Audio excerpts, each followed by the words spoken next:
ಜ್ಯೋತಿಷ್ಯದ ಪಾಠಕ್ಕೆ ನಿಮ್ಮೆಲ್ಲರಿಗೂ ಸ್ವಾಗತ.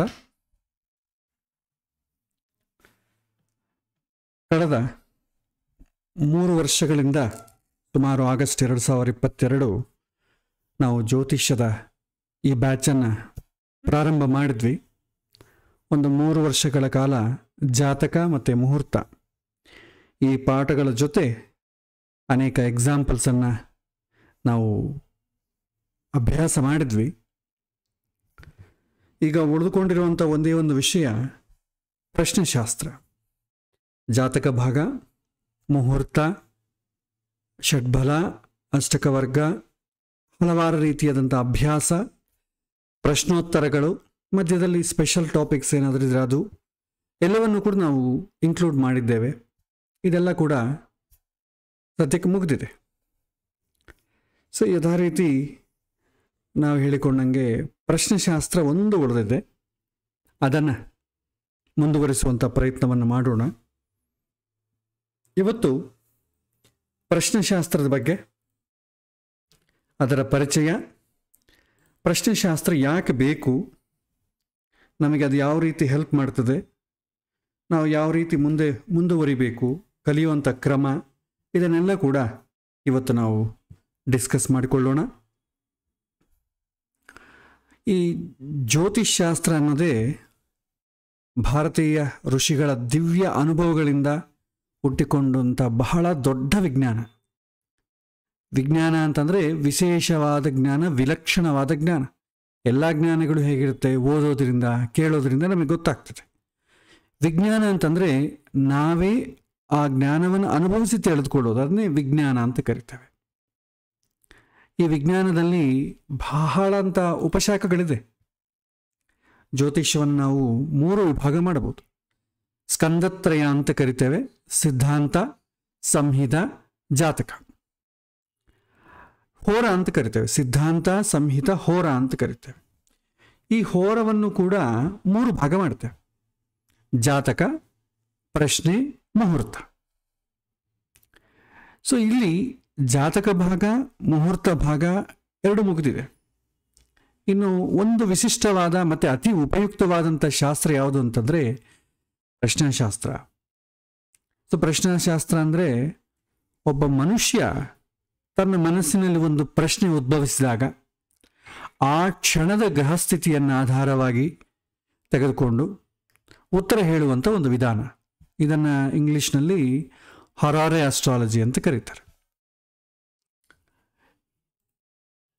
ಇದನ್ನು ನಮ್ಮ ಪ್ರಾಚೀನರು ಏನಂತಾರೆ, ಕ್ಷಣಜಾತಕ ಅಥವಾ ಕ್ಷಣೋಕ್ತ ಜಾತಕ ಅಂತ ಹೆಸರು ಕೊಟ್ಟಿದ್ರು. ಸೊ ಜಾತಕ ಚಕ್ರ ಇಲ್ಲದಂಥ ವ್ಯಕ್ತಿಗೆ ಅಥವಾ ತಕ್ಷಣದ ಉತ್ತರ ಬೇಕಾದಂಥ ವ್ಯಕ್ತಿಗೆ ಪ್ರಶ್ನೆಶಾಸ್ತ್ರವನ್ನು ಬಳಸಿ ನಾವು ಉತ್ತರವನ್ನು ಕೊಡ್ಬೋದು. ಪ್ರಶ್ನೆಶಾಸ್ತ್ರದಲ್ಲಿ ಮುಖ್ಯವಾಗಿ ಪ್ರಶ್ನೆ ಕೇಳುವಂಥ ವ್ಯಕ್ತಿಯ ನಿಸ್ಸಂಶಯ ಭಾವ, ಶುದ್ಧವಾದಂಥ ಉದ್ದೇಶ, ಹಾಗೂ ಪ್ರಶ್ನೆ ಕೇಳುವ ಕ್ಷಣದ ನಿರ್ಣಯ, ಇದು ತುಂಬ ಮುಖ್ಯ. ಇದರಿಂದ ಗ್ರಹಗಳು ನಮಗೆ ಸ್ಪಷ್ಟವಾದಂಥ ಸೂಚನೆಗಳನ್ನು ನೀಡುತ್ತೆ ಅಂತ ಹೇಳ್ತಾರೆ. ಈ ಶಾಸ್ತ್ರವನ್ನು ಕಲಿಯುವ ಮೂಲಕ ನಮ್ಮ ಆತ್ಮವಿಶ್ವಾಸ ಹೆಚ್ಚುತ್ತೆ, ಜ್ಯೋತಿಷ್ಯದ ಚಾತುರ್ಯ ಬೆಳೆದು ಬರುತ್ತೆ ಮತ್ತು ದೈವ ಪ್ರತಿಭೆಯೂ ಹೆಚ್ಚಾಗತ್ತೆ. ಈ ತರಗತಿ ಮೂಲಕ ನಾವು ಪ್ರಶ್ನೆಶಾಸ್ತ್ರದ ಮೂಲ ತತ್ವಗಳು, ಭಾವ ಪರೀಕ್ಷೆಗಳು, ಅರ್ಹತೆಯನ್ನು ಪರೀಕ್ಷಿಸುವಂಥ ನಿಯಮಗಳು ಹಾಗೂ ವಿವಿಧವಾದಂಥ ಪ್ರಶ್ನೆಗಳಿಗೆ ಉತ್ತರ ಮಾಡುವಂಥ ಪ್ರಯತ್ನದ ಬಗ್ಗೆ ನಾವು ತಿಳಿದುಕೊಳ್ಳೋಣ. ಅಂತಹ ಪವಿತ್ರ ಶಾಸ್ತ್ರವನ್ನು ಕಲಿಯುವಂಥ ಧೈರ್ಯ ಮತ್ತು ಧೈರ್ಯದೊಂದಿಗೆ ಬರುವಂಥ ಸಜ್ಜನತೆಯೂ ಕೂಡ ನಮ್ಮಲ್ಲಿ ಬೆಳೆಯಲಿ ಎಂಬಂಥ ಶುಭ ಕೋರಿಕೆಯೊಂದಿಗೆ ಇವತ್ತಿನಿಂದ ಪ್ರಶ್ನೆಶಾಸ್ತ್ರದ ಪಾಠವನ್ನು ಆರಂಭಿಸೋಣ. ಮೊದಲು ಪರಿಚಯ ಮಾಡಿಕೊಳ್ಳೋಣ. ಜ್ಯೋತಿಷ್ಯದ ಉಪಶಾಖೆಗಳು ನಮಗೆ ಗೊತ್ತಿದೆ: ಜಾತಕ, ಸಂಹಿತ, ಹೋರ. ಸಿದ್ಧಾಂತ, ಸಂಹಿತ, ಹೋರ. ಈ ಹೋರದಲ್ಲಿ ಜಾತಕ ಭಾಗ ಬರುತ್ತೆ, ದಶ, ವರ್ಗಗಳು, ಇದೆಲ್ಲ ನಾವು ನೋಡಿದ್ದೇವೆ. ಪ್ರಶ್ನೆಶಾಸ್ತ್ರ ಯಾಕೆ ಇಷ್ಟು ವಿಶಿಷ್ಟವಾಗಿದೆ? ನಾವೆಲ್ಲನ ನೋಡಿದ್ರೆ ಈ ಪ್ರಶ್ನೆ ಅಂತ ಬಂದಾಗ ಹೆಚ್ಚು ನಮಗೇನು ನೆನಪಾಗುತ್ತೆ ಅಂದರೆ ಕೇರಳದ ಪ್ರಶ್ನೆ ನೆನಪಾಗುತ್ತೆ. ಆಮೇಲೆ ಅಷ್ಟಮಂಗಳ ಪ್ರಶ್ನೆ ಕೂಡ ಕೇರಳದಲ್ಲಿ ಇರೋದೇ. ಅಲ್ಲಿಂದ ಬಹಳ ಜನ ಕಲ್ತ್ಕೊಂಡು ಈ ಮಂಗಳೂರು ಆಗ್ಬೋದು, ಈ ಕಡೆ ಬಹಳಷ್ಟು ಕಡೆ ಇದ್ದಾರೆ. ಪ್ರಶ್ನೆಶಾಸ್ತ್ರ ಒಂದು ಬಗೆಯಲ್ಲ, ನಾನಾ ರೀತಿ ಪ್ರಶ್ನೆಗಳಿವೆ. ಅದು ಒಂದಕ್ಕೆ ಮುಗಿಯೋದಿಲ್ಲ. ಒಂದೊಂದು ಕಡೆ ಒಂದೊಂದು ವಿಭಾಗದಲ್ಲಿ ಒಂದೊಂದು ರೀತಿಯಾದಂಥ ಪ್ರಶ್ನೆ ಇವೆ. ಇದನ್ನ ಋಷಿಗಳು ಕ್ಷಣಜಾತಕ ಅಥವಾ ಕ್ಷಣೋಕ್ತ ಜ್ಯೋತಿಷ್ಯ ಅಂತ ಕರೆದ್ರು. ಸೊ ಪ್ರಶ್ನೆಶಾಸ್ತ್ರದ ಮೂಲ ತತ್ವಗಳು ನಾವು ನೋಡಿದರೆ ಕ್ಷಣವೇ ಜಾತಕ. ಆ ಕ್ಷಣದಲ್ಲಿ ಏನು ಪ್ರಶ್ನೆ ಕೇಳಿದ್ದಾನೆ, ಆ ಉತ್ತರದ ಶಕ್ತಿ ಆ ಕ್ಷಣದಲ್ಲಿ. ಪ್ರಶ್ನೆ ಕೇಳುವವನ ಹೇಗಿರ್ಬೇಕಂತಂದ್ರೆ, ಪ್ರಶ್ನೆ ಯಾರು ಕೇಳ್ತಾರೆ ಅವನ ಮನಸ್ಸು ತುಂಬ ಶುದ್ಧವಾಗಿರಬೇಕು. ಉದ್ದೇಶ ಶುದ್ಧವಾದಾಗ ಮಾತ್ರ ಉತ್ತರ ಕೂಡ ಶುದ್ಧ ಆಗ್ತದೆ.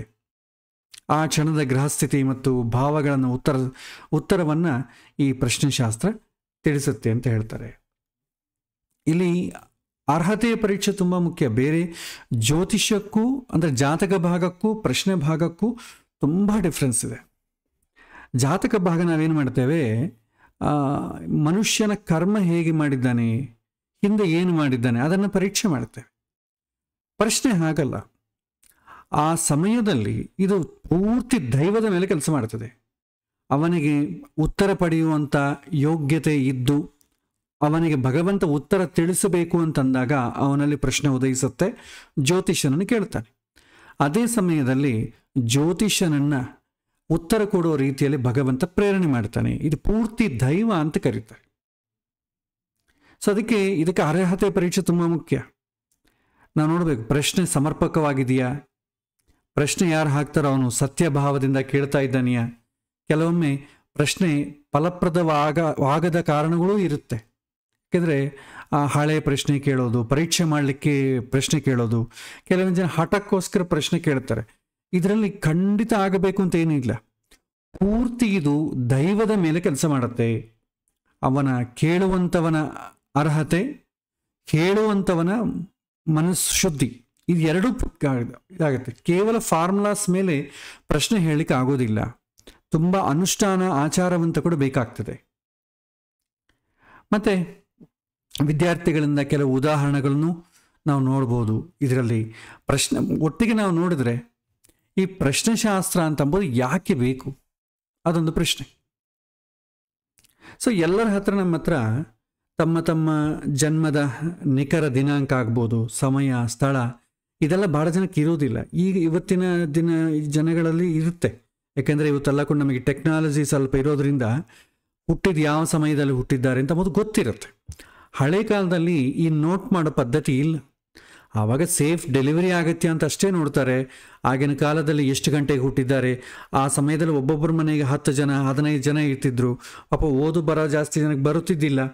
ಅವರು ನೋಟ್ ಮಾಡೋದು ತುಂಬ ಕಷ್ಟ, ನೋಟೇ ಮಾಡ್ತಿದ್ದಿಲ್ಲ. ಕೆಲವೊಮ್ಮೆ ನೀವು ಹಳೆ ಕಾಲದ ಜನಕ್ಕೆ ನೋಡಿ, ನಮ್ಮ ಜಾತಕ ಗೊತ್ತಿಲ್ಲರಿ ಅಂತ ಹೇಳ್ತಿದ್ರು. ಅದಕ್ಕೆ ಹಿಂದಿನ ಕಾಲ ಏನು ಮಾಡ್ತಿದ್ರು, ಆ ಸಮಯದಲ್ಲಿ ಹುಟ್ಟಿದ ಸಮಯದಲ್ಲಿ ಯಾವ ನಕ್ಷತ್ರ ಇದೆ, ಆ ನಕ್ಷತ್ರಕ್ಕೆ ಸಂಬಂಧಪಟ್ಟಂಥ ಹೆಸರು ಯಾವುದು ಇಡಬೇಕು ಅಂತೇಳಿ ಜ್ಯೋತಿಷ್ಯ ಹೇಳ್ತಿದ್ದ. ಅವರು ಈಸಿಯಾಗಿ ಅದನ್ನು ಹೆಸರಿಟ್ಬಿಡ್ತಿದ್ರು. ನಂತರ ಅವಾಗ ಏನಾದರೂ ಪ್ರಶ್ನೆ ಬಂದಾಗ ಆ ಹೆಸರನ್ನು ಡಿಕೋಡ್ ಮಾಡಿ ಅವರ ನಕ್ಷತ್ರವನ್ನು ಎಕ್ಸ್ಟ್ರಾಕ್ಟ್ ಮಾಡಿ ಉತ್ತರವನ್ನು ಕೊಡ್ತಿದ್ರು. ಹಿಂದಿನ ಕಾಲ ಇವತ್ತಿದ್ದಂಗೆ ಟೆಕ್ನಾಲಜಿ ಇಲ್ಲ. ಜಾತಕಗಳು ಒಬ್ಬೊಬ್ಬರಿಗೆ ಬರೆದಿಡಬೇಕು ಅಂದರೆ ಅಷ್ಟು ಜನ ಜ್ಯೋತಿಷ್ಯರು ಕೂಡ ಯಾರು ಅಷ್ಟು ಬರಿತಿದ್ದಿಲ್ಲ. ತುಂಬ ಕಷ್ಟದ ಕೆಲಸ ಹಿಂದೆ. ಇವತ್ತು ಟೆಕ್ನಾಲಜಿ ಇದೆ. ಸೊ ಇನ್ನೂ ಒಂದು ಕೆಲವೊಂದು ಏನಂತಂದರೆ, ಕೆಲವೊಮ್ಮೆ ಎಲ್ಲರಿಗೂ ಜಾತಕ ಇರಬೇಕು ಅಂತ ಏನಿಲ್ಲ. Date of birth, time, place ಗೊತ್ತಿದ್ದರೆ ಜಾತಕ ಇರುತ್ತೆ, ಇಲ್ಲಾಂದರೆ ಜಾತಕ ಇರೋದೇ ಇಲ್ಲ. ಅಂತಹ ಸಮಯದಲ್ಲಿ ಪ್ರಶ್ನೆಶಾಸ್ತ್ರವನ್ನೇ ನಾವು ನೋಡ್ತೇವೆ. ಇನ್ನು ಕೆಲವೊಂದು ಸಮಯದಲ್ಲಿ ತಕ್ಷಣದ ಉತ್ತರ ಬೇಕಾಗತ್ತೆ. ಉದಾಹರಣೆಗೆ ಒಂದು ವಸ್ತು ಕಳ್ತನ ಆಗಿರುತ್ತೆ, ಸಿಗತ್ಯಾ ಇಲ್ವಾ ಅಂತ ಬೇಕು. ಸೊ ಜಾತಕದಲ್ಲಿ ಯಾವ ಭಾವ ನೋಡಬೇಕು, ಯಾವ ಮನೆ ನೋಡಬೇಕು, ದಶೆಗಳಲ್ಲಿ ನೋಡ್ರೆ ಏನು ಗೊತ್ತಾಗ್ತದೆ, ತುಂಬ ಕಷ್ಟ. ಸೊ ಕ್ಷಣದಲ್ಲಿ ಹೇಳಬೇಕಾದಂಥ ಪ್ರಶ್ನೆ ಎಲ್ಲ ಕೂಡ ನಾವು ಪ್ರಶ್ನೆಯಲ್ಲಿ ನೋಡ್ತೇವೆ. ಸೊ ಕಳ್ತನ ಆಗುತ್ತೆ, ಸಿಗುತ್ತಾ, ಒಬ್ಬ ಮನುಷ್ಯ ಮನೆ ಬಿಟ್ಟು ಹೋಗಿದ್ದಾನೆ, ಎಲ್ಲಿದ್ದಾನೆ, ಸಿಗ್ತಾನೆ ಇಲ್ವಾ, ಇವತ್ತಿನ ಯಾತ್ರೆ ಶುಭ ಆಗತ್ತಾ, ಇಂತಿಂಥ ಕೆಲಸ ಮಾಡ್ಲಿಕ್ಕೆ ಹೊರಡ್ತಾ ಇದ್ದೇನೆ, ಅನುಕೂಲ ಆಗತ್ತಾ, ಹಿಂದಿನ ಕಾಲದಲ್ಲಿ ರಾಜರು ಯುದ್ಧ ಮಾಡಕ್ಕೆ ಹೋಗ್ತಾ ಇದ್ದೀವಿ, ಇವಾಗ ಅನುಕೂಲ ಆಗತ್ತಾ. ಇಂಥ ಪ್ರಶ್ನೆಗಳಿಗೆ ಜನ್ಮಜಾತಕದ ಅನುಮಾನ ಸ್ವಲ್ಪ ಅಧಿಕವಾಗಿರುತ್ತೆ. ಸೊ ಪ್ರಶ್ನೆ ಕೇಳುವಂಥ ಕ್ಷಣದಲ್ಲಿ ಆ ಗ್ರಹಗಳ ಸ್ಥಿತಿ ಉತ್ತರವನ್ನು ತೋರುತ್ತೆ ಅಂತ ಮಹರ್ಷಿಗಳು ಕಂಡುಹಿಡಿದರು. ಅಂತಹ ಶ್ರದ್ಧೆಯನ್ನಿಟ್ಟಂಥ ಪ್ರಶ್ನೆಗೆ ತಕ್ಷಣದಲ್ಲಿ ಮಾರ್ಗದರ್ಶನ ಮಾಡಲು ಇದೊಂದು ಉಪಯುಕ್ತವಾದಂಥ ಮಾರ್ಗ. ಇನ್ನು ಇನ್ನೊಂದು ಪ್ರಶ್ನೆ ಬರುತ್ತೆ, ಜಾತಕ ಯಾವಾಗ ನೋಡಬೇಕು, ಪ್ರಶ್ನೆ ಚಕ್ರವನ್ನು ಯಾವಾಗ ನೋಡಬೇಕು? ಸೊ ಜಾತಕ ಅಂತಂದ್ರೇನು? ಜಾತಃ ಅಂದರೆ ಹುಟ್ಟೋದು, ಹುಟ್ಟಿನ ಸಮಯದ ಹುಟ್ಟಿದಾಗ ಗ್ರಹಗಳೆಲ್ಲ ಎಲ್ಲಿದೆ ಅಂತಂಬುದನ್ನೇ ನಾವು ಜಾತಕ ಅಂತ ನೋಡ್ತೇವೆ. ಪ್ರಶ್ನೆ ಅಂತಂದ್ರೆ ನಮ್ಮ ಮನಸ್ಸಿನಲ್ಲಿ ಪ್ರಶ್ನೆ ಉದಯಿಸಿದ ಸಮಯ, ಪ್ರಶ್ನೆ ಹುಟ್ಟಿದ ಸಮಯ, ಆ ಸಮಯಕ್ಕೆ ಗ್ರಹಸ್ಥಿತಿ ಹೇಗಿದೆ ಅಂತಂಬುದನ್ನು ಪ್ರಶ್ನೆ ಚಕ್ರ ಅಂತ ಕರಿತೇವೆ. ಹೇಳಬೇಕಾದ್ರೆ ಸಿಂಪಲ್ ಆಗಿ ಪ್ರೆಸೆಂಟ್. ಜಾತಕ ಅಂದರೆ ಪಾಸ್ಟ್, ಇದು ಪ್ರಶ್ನೆ ಅಂತಂದ್ರೆ ಪ್ರೆಸೆಂಟ್. ನಾವು ಮದುವೆಗೆ ಮುಹೂರ್ತ ಇಡ್ತೇವೆ, ಯಾವಾಗ ಇಡ್ತೇವೆ? ಗ್ರಹಸ್ಥಿತಿ ಫ್ಯೂಚರಲ್ಲಿ ಈ ರೀತಿ ಇದ್ದಾಗ ಈ ಕಾರ್ಯವನ್ನು ಮಾಡೋಣ, ಅದು ಫ್ಯೂಚರ್, ಅದು ಫ್ಯೂಚರಾಲಜಿ, ಅದನ್ನು ನಾವು ಮುಹೂರ್ತ ಅಂತ ಕರಿತೇವೆ. ಸೊ ಈಗ ಜಾತಕ ಯಾವಾಗ ನೋಡಬೇಕು, ಪ್ರಶ್ನೆ ಯಾವಾಗ ನೋಡಬೇಕು? ಸೊ ಇದೆರಡರ ಬಗ್ಗೆ ನಾವು ಸ್ವಲ್ಪ ತಿಳ್ಕೊಳ್ಳೋಣ. ಸೊ ಈಗ ಜಾತಕ ವಿಚಾರಕ್ಕೆ ಬಂದರೆ, ಸೊ ಜನ್ಮನ ಜಾತಕ ನೋಡಬೇಕಾದಂಥ ಸಂದರ್ಭ ಯಾವಾಗ ಅಂತಂದರೆ, ಒಬ್ಬ ವ್ಯಕ್ತಿಯ ಜನನ ದಿನಾಂಕ, ಸಮಯ, ಸ್ಥಳ ಗೊತ್ತಿದ್ದರೆ ಅವಾಗ ಜಾತಕ ನೋಡ್ಬೋದು. ಆಮೇಲೆ ದೀರ್ಘಕಾಲದಂಥ ಒಂದು ವಿಷಯಗಳೇನಿರುತ್ತೆ, ಸೊ ನನ್ನ ವಿದ್ಯೆ ಹೇಗಿರುತ್ತೆ, ಫ್ಯೂಚರಲ್ಲಿ ನನಗೆ ಮದುವೆ ಆದರೆ ನನಗೆ ಮಕ್ಕಳು ಹೆಂಗಾಗತ್ತೆ, ನನ್ನ ಜೀವನದಲ್ಲಿ ಸಂತೋಷ ಇರುತ್ತಾ ಇಲ್ವಾ, ನಾನು ಅಂದುಕೊಂಡಿದ್ದು ಮುಂದೆ ಅನುಕೂಲ ಆಗುತ್ತಾ ಇಲ್ವಾ, ದೀರ್ಘಕಾಲಕ್ಕೆ ಆದಂಥ ವಿಷಯಗಳನ್ನು ತಿಳ್ಕೊಳ್ಳಿಕ್ಕೆ ಜಾತಕವೇ ಬೇಕಾಗ್ತದೆ. ಸೊ ಸಂಬಂಧಗಳಾಗ್ಬೋದು, ಧನಸ್ಥಿತಿ, ಇಂಥ ಮುಂತಾದಂಥ ಪ್ರಮುಖ ವಿಚಾರಗಳನ್ನು ತಿಳಿಬೇಕಾದ್ರೆ ನಮಗೆ ಜಾತಕ ಬೇಕು.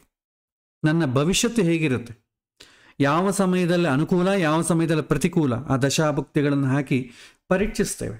ಅದಕ್ಕೆ ಜಾತಕ ಖಂಡಿತ ಬೇಕಾಗುತ್ತೆ. ಪ್ರಶ್ನೆಯಲ್ಲಿ ದೀರ್ಘಕಾಲಿಕವಾದಂಥ ವಿಚಾರಗಳನ್ನು ಹೇಳಲಿಕ್ಕೆ ಬರೋದಿಲ್ಲ, ತಕ್ಷಣದ ಸಮಸ್ಯೆಗಳನ್ನು ಮಾತ್ರ ಹೇಳ್ಬೋದು. ಅಥವಾ ನಿಖರವಾಗಿ ಉತ್ತರ ಬೇಕು, ಎಸ್ ಆರ್ ನೋ, ಮಾಡಲೋ ಬೇಡವೋ, ಸ್ಟ್ರೈಟ್ ಅವೇ ಒಂದು ಆನ್ಸರ್ ಕೊಡಿ ಅಂತಂದಾಗ ಪ್ರಶ್ನೆ ನೋಡ್ತೇವೆ. ಜಾತಕದಲ್ಲಿ ಕಷ್ಟ ಆಗ್ತದೆ. ಜಾತಕದಲ್ಲಿ ಏನು ಹೇಳುತ್ತೆ, ಹೆಚ್ಚಿನ ಅನುಕೂಲ ಇದೆ, ಕಡಿಮೆ ಅನುಕೂಲ ಇದೆ ಅಂತ ಹೇಳ್ಬೋದು. ಅದರ ಮೇಲೆ ಮಾಡಬೇಕೋ ಬೇಡವೋ ಅಂತ ನಾವು ನಿರ್ಣಯ ತಗೊಳ್ಬೇಕು. ಆದರೆ ಕೆಲವಿನ ಪರಿಸ್ಥಿತಿಗಳು ಹೇಗೆ ಬರುತ್ತೆ ಅಂದರೆ, ತಕ್ಷಣ ನೀವು ಉತ್ತರ ತಿಳ್ಕೊಳ್ಬೇಕು. ಅಂತಹ ಸಂದರ್ಭದಲ್ಲಿ ನಾವು ಪ್ರಶ್ನೆಯನ್ನು ನೋಡ್ತೇವೆ. ಸೊ ಪ್ರಶ್ನೆ ಜಾತಕ ನೋಡಬೇಕಾದ ಸಂದರ್ಭ ಯಾವಾಗ ವ್ಯಕ್ತಿಗೆ ಸಂಬಂಧಪಟ್ಟ ಜನ್ಮದ ಶುದ್ಧ ಮಾಹಿತಿ ಇಲ್ಲದಿದ್ದರೆ, ತಕ್ಷಣದ ಸಮಸ್ಯೆಗೆ ಉತ್ತರ ಬೇಕಾದರೆ, ನಿರ್ದಿಷ್ಟವಾಗಿ ಪ್ರಶ್ನೆ ಕೇಳಿದಾಗ, ನಿರ್ದಿಷ್ಟವಾದಂಥ ಉತ್ತರ ಬೇಕಾದಾಗ, ಆವಾಗ ನಾವು ಪ್ರಶ್ನೆ ಶಾಸ್ತ್ರವನ್ನು ನೋಡ್ತೇವೆ. ಇದೇ ಉತ್ತರ.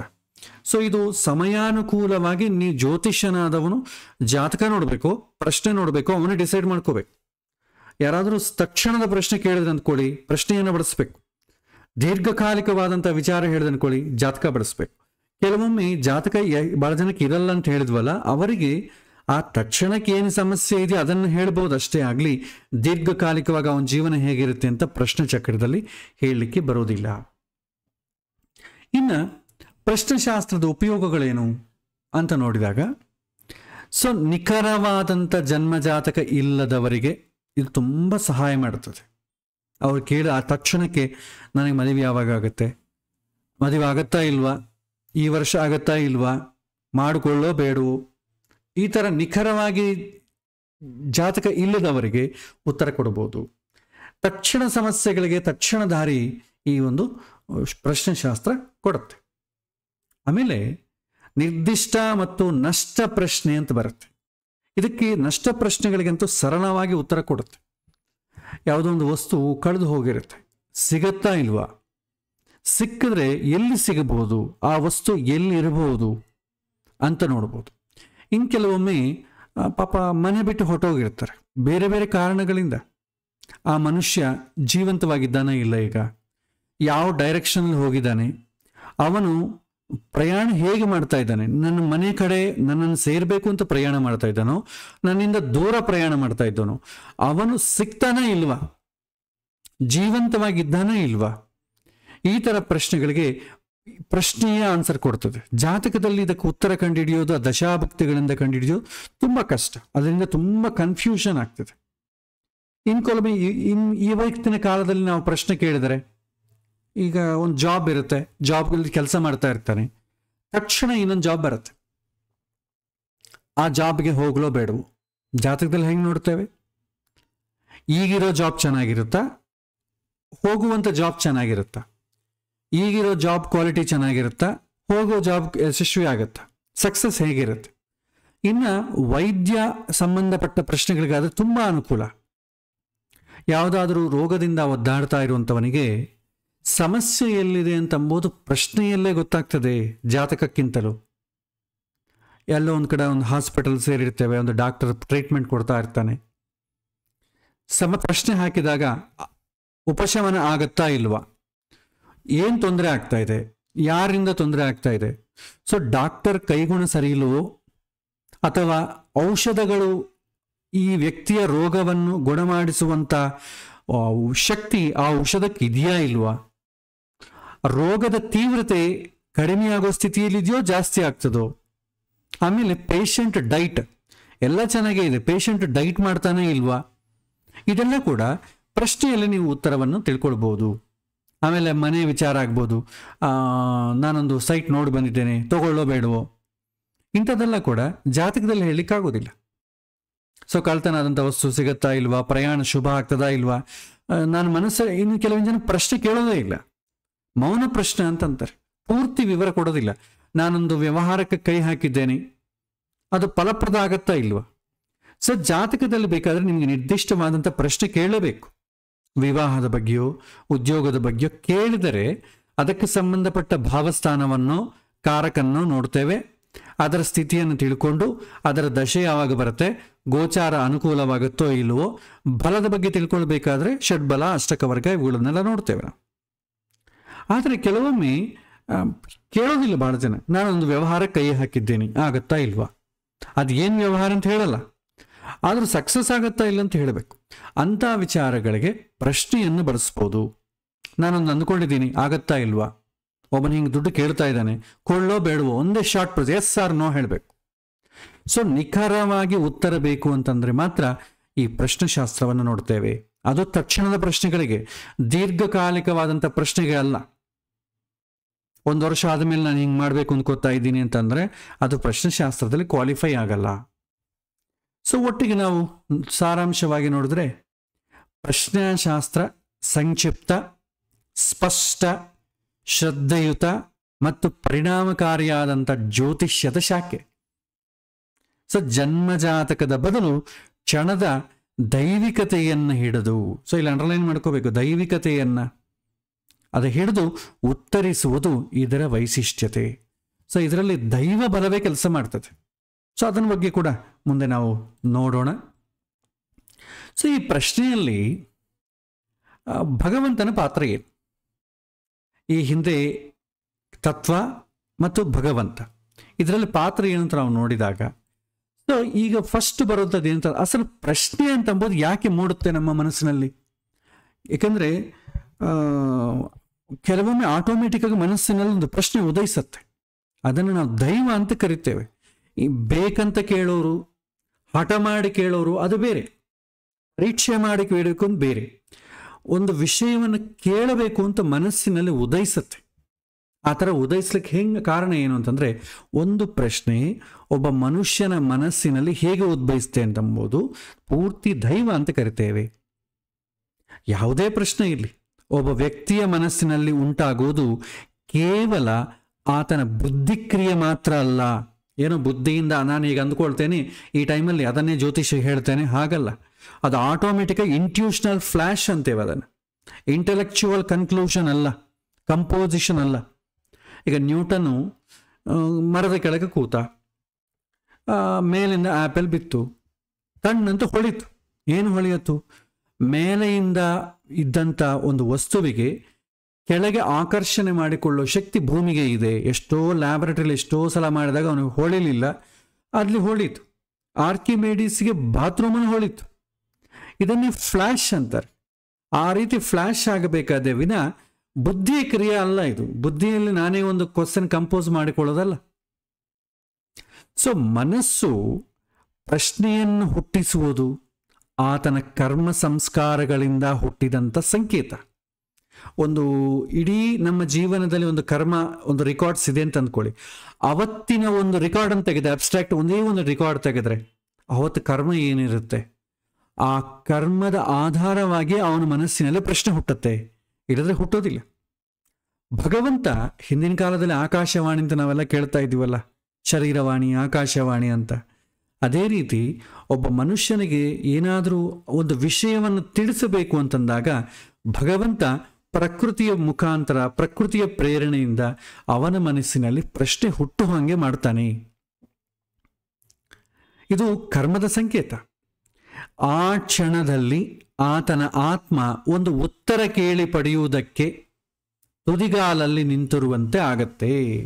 ಇದು ಪ್ರಶ್ನೆ ಹೇಗೆ ಹುಟ್ಟುತ್ತೆ ಎಂಬುದು ಮೂಲಕ ಹೇಳ್ತಾರೆ. ಆ ಸಂಕೇತವನ್ನ ಜ್ಯೋತಿಷನ ದೃಷ್ಟಿಗೆ ತರುವಂತ ಶಕ್ತಿ ಭಗವಂತನು ಮಾಡ್ತಾನೆ. ಇದು ನಮ್ಮಷ್ಟಕ್ಕೆ ನಾವು ಮಾಡೋದಲ್ಲ. ಭಗವಂತ ಅವನಲ್ಲಿ ಪ್ರಶ್ನೆಯನ್ನು ಹೊಳಿಸ್ತಾನೆ, ಇದನ್ನು ಕೇಳಬೇಕು ಅಂತ ಜ್ಯೋತಿಷ್ಯನ ಹತ್ರ ಕಳಿಸ್ತಾನೆ. ಭಗವಂತ ಏನಾದರೂ ನನಗೆ ಒಂದು ಕಷ್ಟ ಬಂದಾಗ, ಒಂದು ಪ್ರಶ್ನೆ ಬಂದಾಗ ಭಗವಂತನೇ ಡೈರೆಕ್ಟಾಗಿ ಓಡಿ ಬರ್ಲಿಕ್ಕೆ ಆಗೋದಿಲ್ಲ. ದೈವಂ ಮನುಷ್ಯ ರೂಪೇಣ, ದೇವರು ಮನುಷ್ಯನ ರೂಪದಲ್ಲಿ ಒಬ್ಬರಿಗೊಬ್ಬರಿಗೆ ಪರಸ್ಪರ ಸಹಕಾರವನ್ನು ಮಾಡಿಕೊಡುತ್ತೆ. ಹಾಗೆ ಯಾರಿಗೆ ಪ್ರಶ್ನೆ ಹುಟ್ಟಿತೋ ಅವನಿಗೆ ಹುಟ್ಟೋದಕ್ಕೆ ಭಗವಂತನೇ ಅದಕ್ಕೆ ಕಾರಣ, ಪ್ರೇರಕ. ಇಲ್ಲದಿದ್ದರೆ ಬಹಳ ಜನಕ್ಕೆ ಪ್ರಶ್ನೆಯೇ ಹೊಳೆಯೋದಿಲ್ಲ. ಸೊ ಈ ರೀತಿ ದೈವದ ಪ್ರಶ್ನೆ ಯಾಕೆ ಮೂಡುತ್ತೆ ಅಂತಂಬುದು ನಾವು ಅರ್ಥ ಮಾಡ್ಕೊಳ್ಳೋದು. ನಂತರ ಒಂದು ಕ್ಷಣದ ದಿವ್ಯತೆ, ಅಂದರೆ ವ್ಯಕ್ತಿಯ ಮನಸ್ಸಿನಲ್ಲಿ ಪ್ರಶ್ನೆ ಮೂಡಿದ ಕ್ಷಣವೇ ದೈವಿಕ ಸಂಕೇತದ ಕ್ಷಣ ಅಂತ ಹೇಳ್ತಾರೆ. ಆ ಕ್ಷಣದ ಗ್ರಹಗಳು ಆತನ ಕರ್ಮಫಲದ ಪ್ರತಿಬಿಂಬವನ್ನು ತೋರುತ್ತೆ. ಇದನ್ನೇ ಋಷಿಗಳು ಹೇಳ್ತಾರೆ, ಕ್ಷಣಜಾತಕಂ ಶ್ರೇಷ್ಠಂ ಅಂತ ಹೇಳ್ತಾರೆ. ಕ್ಷಣದಲ್ಲಿ ದೈವಿಕ ಚಿಹ್ನೆಗಳು ಮೂಡ್ತವೆ. ಅದಾಗತ್ತಾ ಇಲ್ಲೋ ಅದಕ್ಕೊಂದು ಸಂಕೇತ. ನಮಗೆ ನೋಡಿ, ಹಿಂದೆ ದುರ್ಯೋಧನ ಹುಟ್ಟುವಾಗ ರಕ್ತದ ಮಳೆಗಳು ಬಂತಂತೆ, ಧೂಮಕೇತು, ಸಿಡಿಲು, ಒಂದೇ ಶಬ್ದಗಳು ಬಂತಂತೆ. ಪ್ರಕೃತಿಯಲ್ಲಿ ಈ ರೀತಿಯಾದಂಥ ವಿಕೋಪಗಳು ಯಾಕೆ ಬರುತ್ತೆ ಅಂದರೆ ಮುಂದೆ ಏನೋ ಒಂದು ಅನಾಹುತ ಆಗತ್ತೆ, ಅದೇ ಅನುಕೂಲ ಆಗತ್ತೆ ಅಂತಂದಾಗ ಆಗ ವಾತಾವರಣದಲ್ಲಿ ಆಗುವಂಥ ಸೂಚನೆಯೇ ಬೇರೆ. ಅದನ್ನೇ ನಾವು ಪ್ರಶ್ನೆಶಾಸ್ತ್ರದ ಒಳಗೆ ಇನ್ಕ್ಲೂಡೆಡ್, ಅದು ಶಕುನಶಾಸ್ತ್ರ ಅಂತ ಕರೀತಾರೆ. ಆ ಶಕುನಶಾಸ್ತ್ರ ತುಂಬ ಡೈಲ್ಯೂಟ್ ಆಗಿ ಅದು ಮನುಷ್ಯರ ಸಮಾಜದಲ್ಲಿ ಒಂದು ಕೆಟ್ಟ ಬೆಳವಣಿಗೆ ಕೂಡ ತಂದ್ಬಿಟ್ಟಿದೆ. ಹಿಂದೆ ಶಕುನಶಾಸ್ತ್ರವನ್ನು ಜ್ಯೋತಿಷ್ಯರು ಮಾತ್ರವೇ ನೋಡ್ತಿದ್ರು. ಅದೇನಾಯಿತು, ಏನು ಗೊತ್ತಿಲ್ಲದವರು ಕೂಡ ಶಕುನಶಾಸ್ತ್ರ ನೋಡೋದ್ರಿಂದ ಇದೆಲ್ಲ ಇದೆಲ್ಲ ಮೂಢಾಚಾರಗಳು ಅಂತ ತೆಗೆದು ಹಾಕುವಂಥ ಸ್ಥಿತಿಗೆ ನಾವು ಇವತ್ತು ಬಂದಿದ್ದೇವೆ. ಬೆಕ್ಕು, ನಾವು ಎಲ್ಲ ಹೋಗ್ತಾ ಇರೋ ಕಾಲಕ್ಕೆ ಬೆಕ್ಕು ಅಡ್ಡ ಬಂತು ಅಂದ್ಕೊಳ್ಳಿ, ಕೆಟ್ಟ ಶಕುನ ಅಂತಂತಿದ್ರು ನಮ್ಮವರು. ಸೊ ಇದೆಲ್ಲ ಕೂಡ ಹಿಂದೆ ಜ್ಯೋತಿಷ್ಯರು ಹೇಳ್ತಿದ್ರು. ಅದನ್ನು ದೈನಂದಿಕ ವ್ಯಾವಹಾರಿಕ ಜೀವನದಲ್ಲಿ ನಾವು ನೋಡೋದ್ರಿಂದ ಏನಾಗ್ತದೆ, ಪ್ರತಿಯೊಂದಕ್ಕೂ ಹೆದರಿಸುವಂಥ ಕ್ರಿಯೆ ಆಗಿಬಿಡ್ತದೆ. ಆಫೀಸಿಗೆ ಹೋಗಬೇಕು, ಬೆಕ್ಕು ಬಂತು. ದಿನನಿತ್ಯ ಮಾಡೋ ಕೆಲಸಕ್ಕೆ ಬೆಕ್ಕು ಬಂದರೆ ಏನು? ವಿಶಿಷ್ಟವಾದಂಥ ನಮ್ಮ ಮನಸ್ಸಿನಲ್ಲಿ ಪ್ರಶ್ನೆ ಮೂಡಿದಾಗ ಆಗ ಈ ಸೂಚನೆ ಕಾಣಿಸಿದ್ರೆ ನಮಗೆ ಒಂದು ಅನುಕೂಲ. ಸುಮ್ಮನೆ ಹಾದಿಯಲ್ಲಿ ಯಾವುದೇ ಪ್ರಶ್ನೆ ಇಲ್ಲಂಗೆ ನಾವು ಆಟೋಮೆಟಿಕ್ ಹಾದಿಯಲ್ಲಿ ಹೋಗ್ತಾ ಇದ್ದೇವೆ, ಇದ್ದಕ್ಕಿದ್ದಾಗ ಬೆಕ್ಕು ಬಂತು. ಬೆಕ್ಕು ಕೆಟ್ಟದ್ದಲ್ಲ. ನನ್ನ ಮನಸ್ಸಿನಲ್ಲಿ ಯಾವುದಾದ್ರೂ ಪ್ರಶ್ನೆ ಉದಯಿಸಿದಾಗ ಆ ಸಮಯದಲ್ಲಿ ಪ್ರಕೃತಿಯಲ್ಲಿ ಯಾವ ಥರ ವಿಕೋಪಗಳ ಏನು ಒಂದು ಸೂಚನೆ ಇದೆ ಅದನ್ನು ನೋಡಿದಾಗ, ಅದರಲ್ಲಿ ಅಶುಭ ಕಾಣಿದಾಗ ಆವಾಗ ಆ ವಿಷಯ ಆಗೋದಿಲ್ಲ ಅಂತ ಅರ್ಥ. ಸುಮ್ಮನೆ ಮನಸ್ಸಿನಲ್ಲಿ ಪ್ರಶ್ನೆಯೇ ಬಂದಿಲ್ಲ ಅಂತ ತಕ್ಷಣ ಹಾದಿಯಲ್ಲಿ ಹೋಗುವಂಥ ಎಲ್ಲ ಶಕುನಗಳನ್ನು ನಾವು ತಲೆಗೇರಿಸಿಕೊಂಡ್ರೆ ಏನಾಗ್ತದೆ, ನಿಷ್ಕ್ರಿಯನನ್ನು ಮಾಡ್ತದೆ, ವಿಶ್ವಾಸವನ್ನು ಕಳೆದುಕೊಳ್ತೇವೆ. ಹಾಗಾಗಿ ಈ ಶಕುನಶಾಸ್ತ್ರ, ಸ್ವಪ್ನಶಾಸ್ತ್ರ, ಪ್ರಶ್ನೆಶಾಸ್ತ್ರ ಇವೆಲ್ಲ ಕೂಡ ಅದನ್ನು ಚೆನ್ನಾಗಿ ಅಭ್ಯಾಸ ಮಾಡಿದವನು ಹೇಳಬೇಕು. ಎಲ್ಲರೂ ಹೇಳೋದು ಶುರು ಮಾಡಿ ಏನಾಗ್ತದೆ ಅಂತಂದರೆ ಸಮಾಜದಲ್ಲಿ ವಿಪರೀತಗಳಾಗ್ತದೆ. ಸೊ ಋಷಿಮುನಿಗಳು ಹೇಳ್ತಿದ್ರು ಕ್ಷಣಜಾತಕಂ ಶ್ರೇಷ್ಠಂ. ಅದು ಗೊತ್ತಿದ್ದವರತ ತಿಳ್ಕೊಳ್ಬೇಕು. ಅದರ ಜ್ಯೋತಿಷ್ಯರು ಹೇಳಿದ್ದಾರೆ ಬೆಕ್ಕು ಬಂದರೆ ಈ ಥರ ಅಪಶಕುನ ಅಂತೇಳಿ ಎಲ್ಲದಕ್ಕೂ ನಾವು ಅನ್ವಯಿಸಿಕೊಂಡ್ರೆ ಹೇಗೆ, ಕಷ್ಟ ಆಗ್ತದೆ. ಆಮೇಲೆ ಈಗ ದೈವ ಆಯಿತು, ನೆಕ್ಸ್ಟ್ ಜ್ಯೋತಿಷ್ಯನ ಪಾತ್ರ ಏನು? ದೈವದ ಪಾತ್ರ ಗೊತ್ತಾಯಿತು, ಕಾಲದ ಪಾತ್ರ ಗೊತ್ತಾಯಿತು. ಸೊ ಅಸ್ಟ್ರಾಲಜರ್ ಏನು ಮಾಡಬೇಕು? ಸೊ ಜ್ಯೋತಿಷಿ ಸ್ವತಃ ಏನು ರೂಪಿಸೋದಿಲ್ಲ ಪ್ರಶ್ನೆಯಲ್ಲಿ. ಅವನ ಕೇವಲ ದೈವದ ದೂತ ಮಾತ್ರ ಅಷ್ಟೆ. ಆ ಶಕುನಗಳನ್ನು, ಆ ಸಮಯದಲ್ಲಿದ್ದಂಥ ಗ್ರಹ ಸ್ಥಿತಿಯನ್ನು ನೋಡಿ ಇವನಿಗೆ ಅನುಕೂಲವೋ ಪ್ರತಿಕೂಲ ಅಂತ ಉತ್ತರ ಕೊಡಬೇಕಷ್ಟೇ. ಇಲ್ಲಿ ಕರ್ಮ ಸಿದ್ಧಾಂತದಲ್ಲಿ ಏನು ಅನ್ವಯ ಮಾಡ್ಕೊಳ್ಳಿಕ್ಕೆ ಬರೋದೇ ಇಲ್ಲ.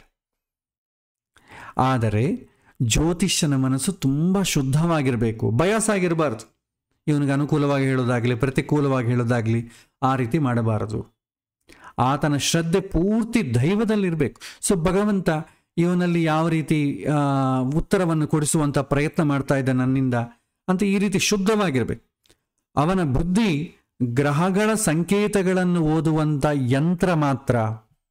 ಅವನ ಮೂಲಕ ಭಗವಂತ ಉತ್ತರಿಸ್ತಾನೆ. ಇದು ಜ್ಯೋತಿಷನ ಪಾತ್ರ ಅಷ್ಟೇ.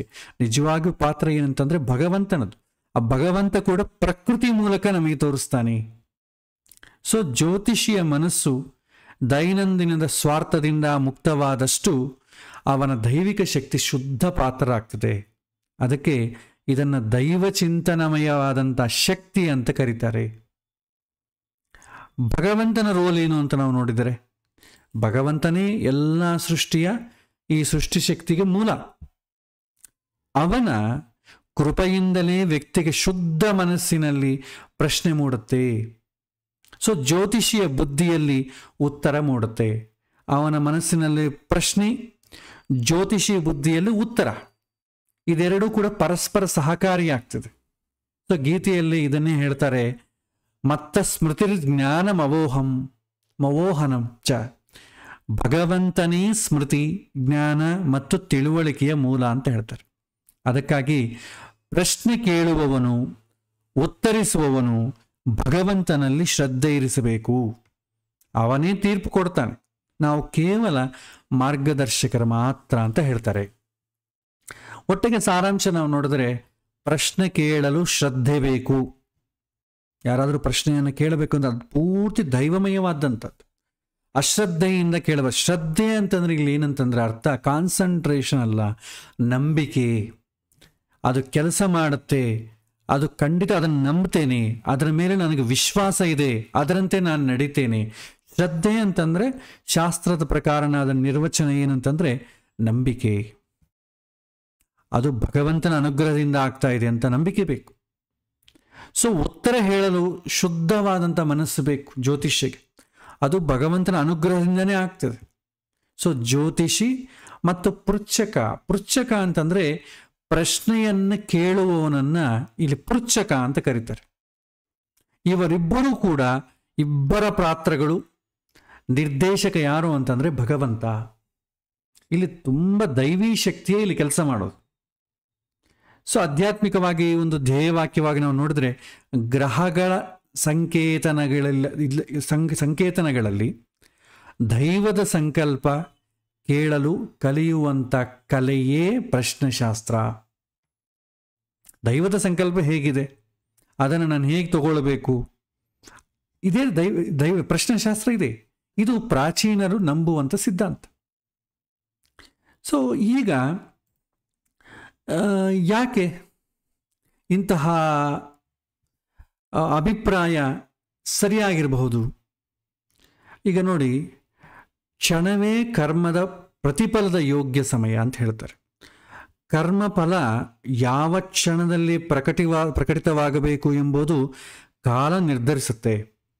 ಅದೇ ಕಾರಣಕ್ಕೆ ನಾವೆಂದಾದರೂ ಕೂಡ ಎಷ್ಟು ದೊಡ್ಡದು ಪ್ರಶ್ನೆಯನ್ನೂ ಕೇಳುವಂಥ ಮನಸ್ಸು ತಕ್ಷಣವಾಗಿಯೇ ಮೂಡುತ್ತೆ.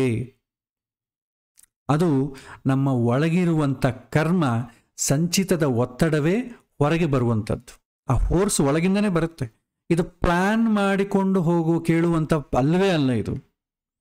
ಅಂತಹ ಕ್ಷಣದಲ್ಲಿ ಅದು ನಮ್ಮ ಒಂದಷ್ಟು ಬಾಳಿನ ಫಲವನ್ನು ಸಂಕ್ಷಿಪ್ತವಾಗಿ ತೋರಿಸುತ್ತೆ ಅಂತ ಹೇಳ್ತಾರೆ.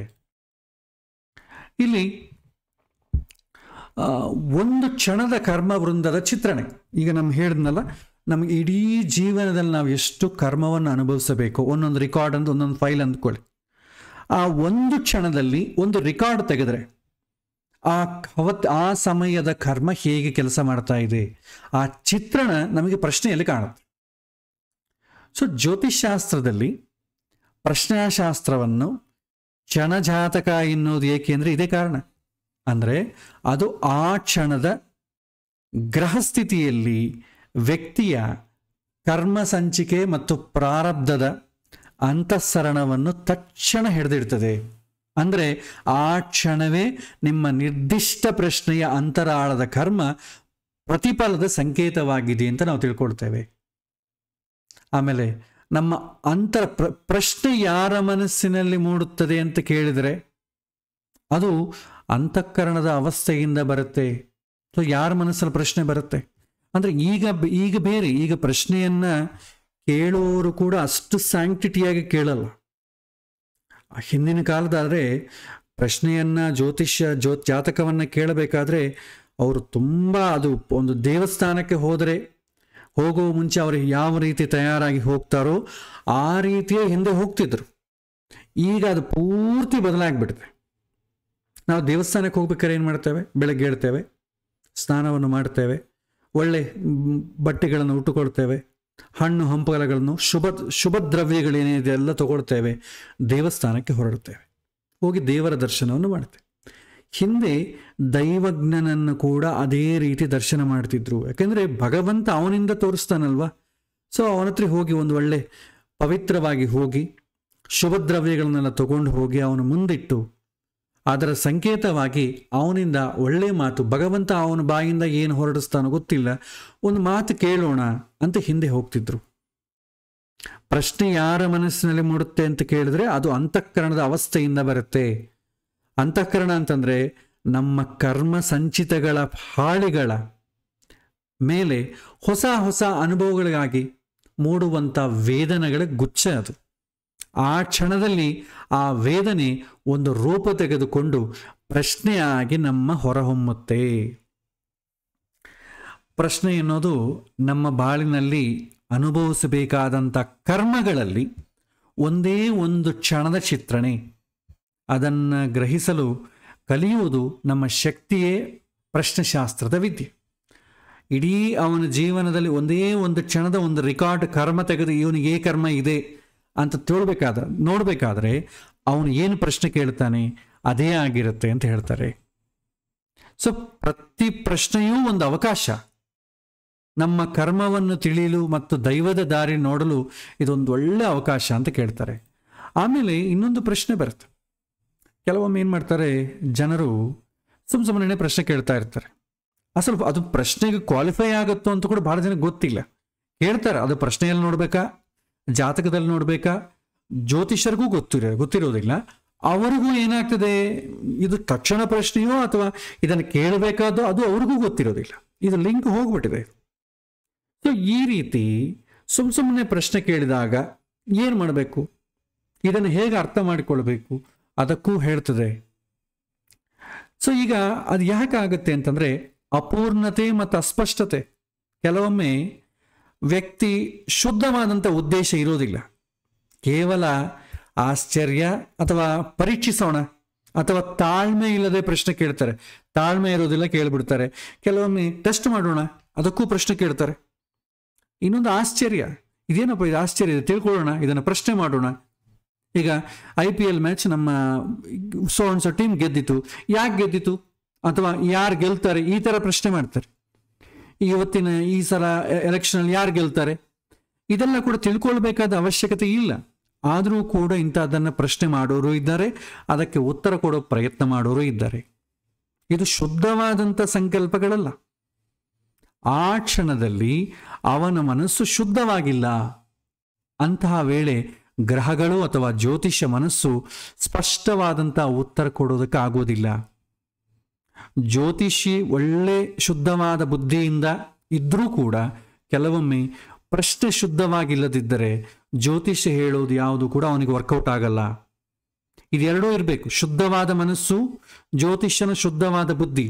ಇದು ಎರಡೂ ಇದ್ದರೆ ಮಾತ್ರವೇ ಕರೆಕ್ಟ್ ಆದಂಥ ಉತ್ತರ ಕೊಡ್ಲಿಕ್ಕೆ ಸಾಧ್ಯ.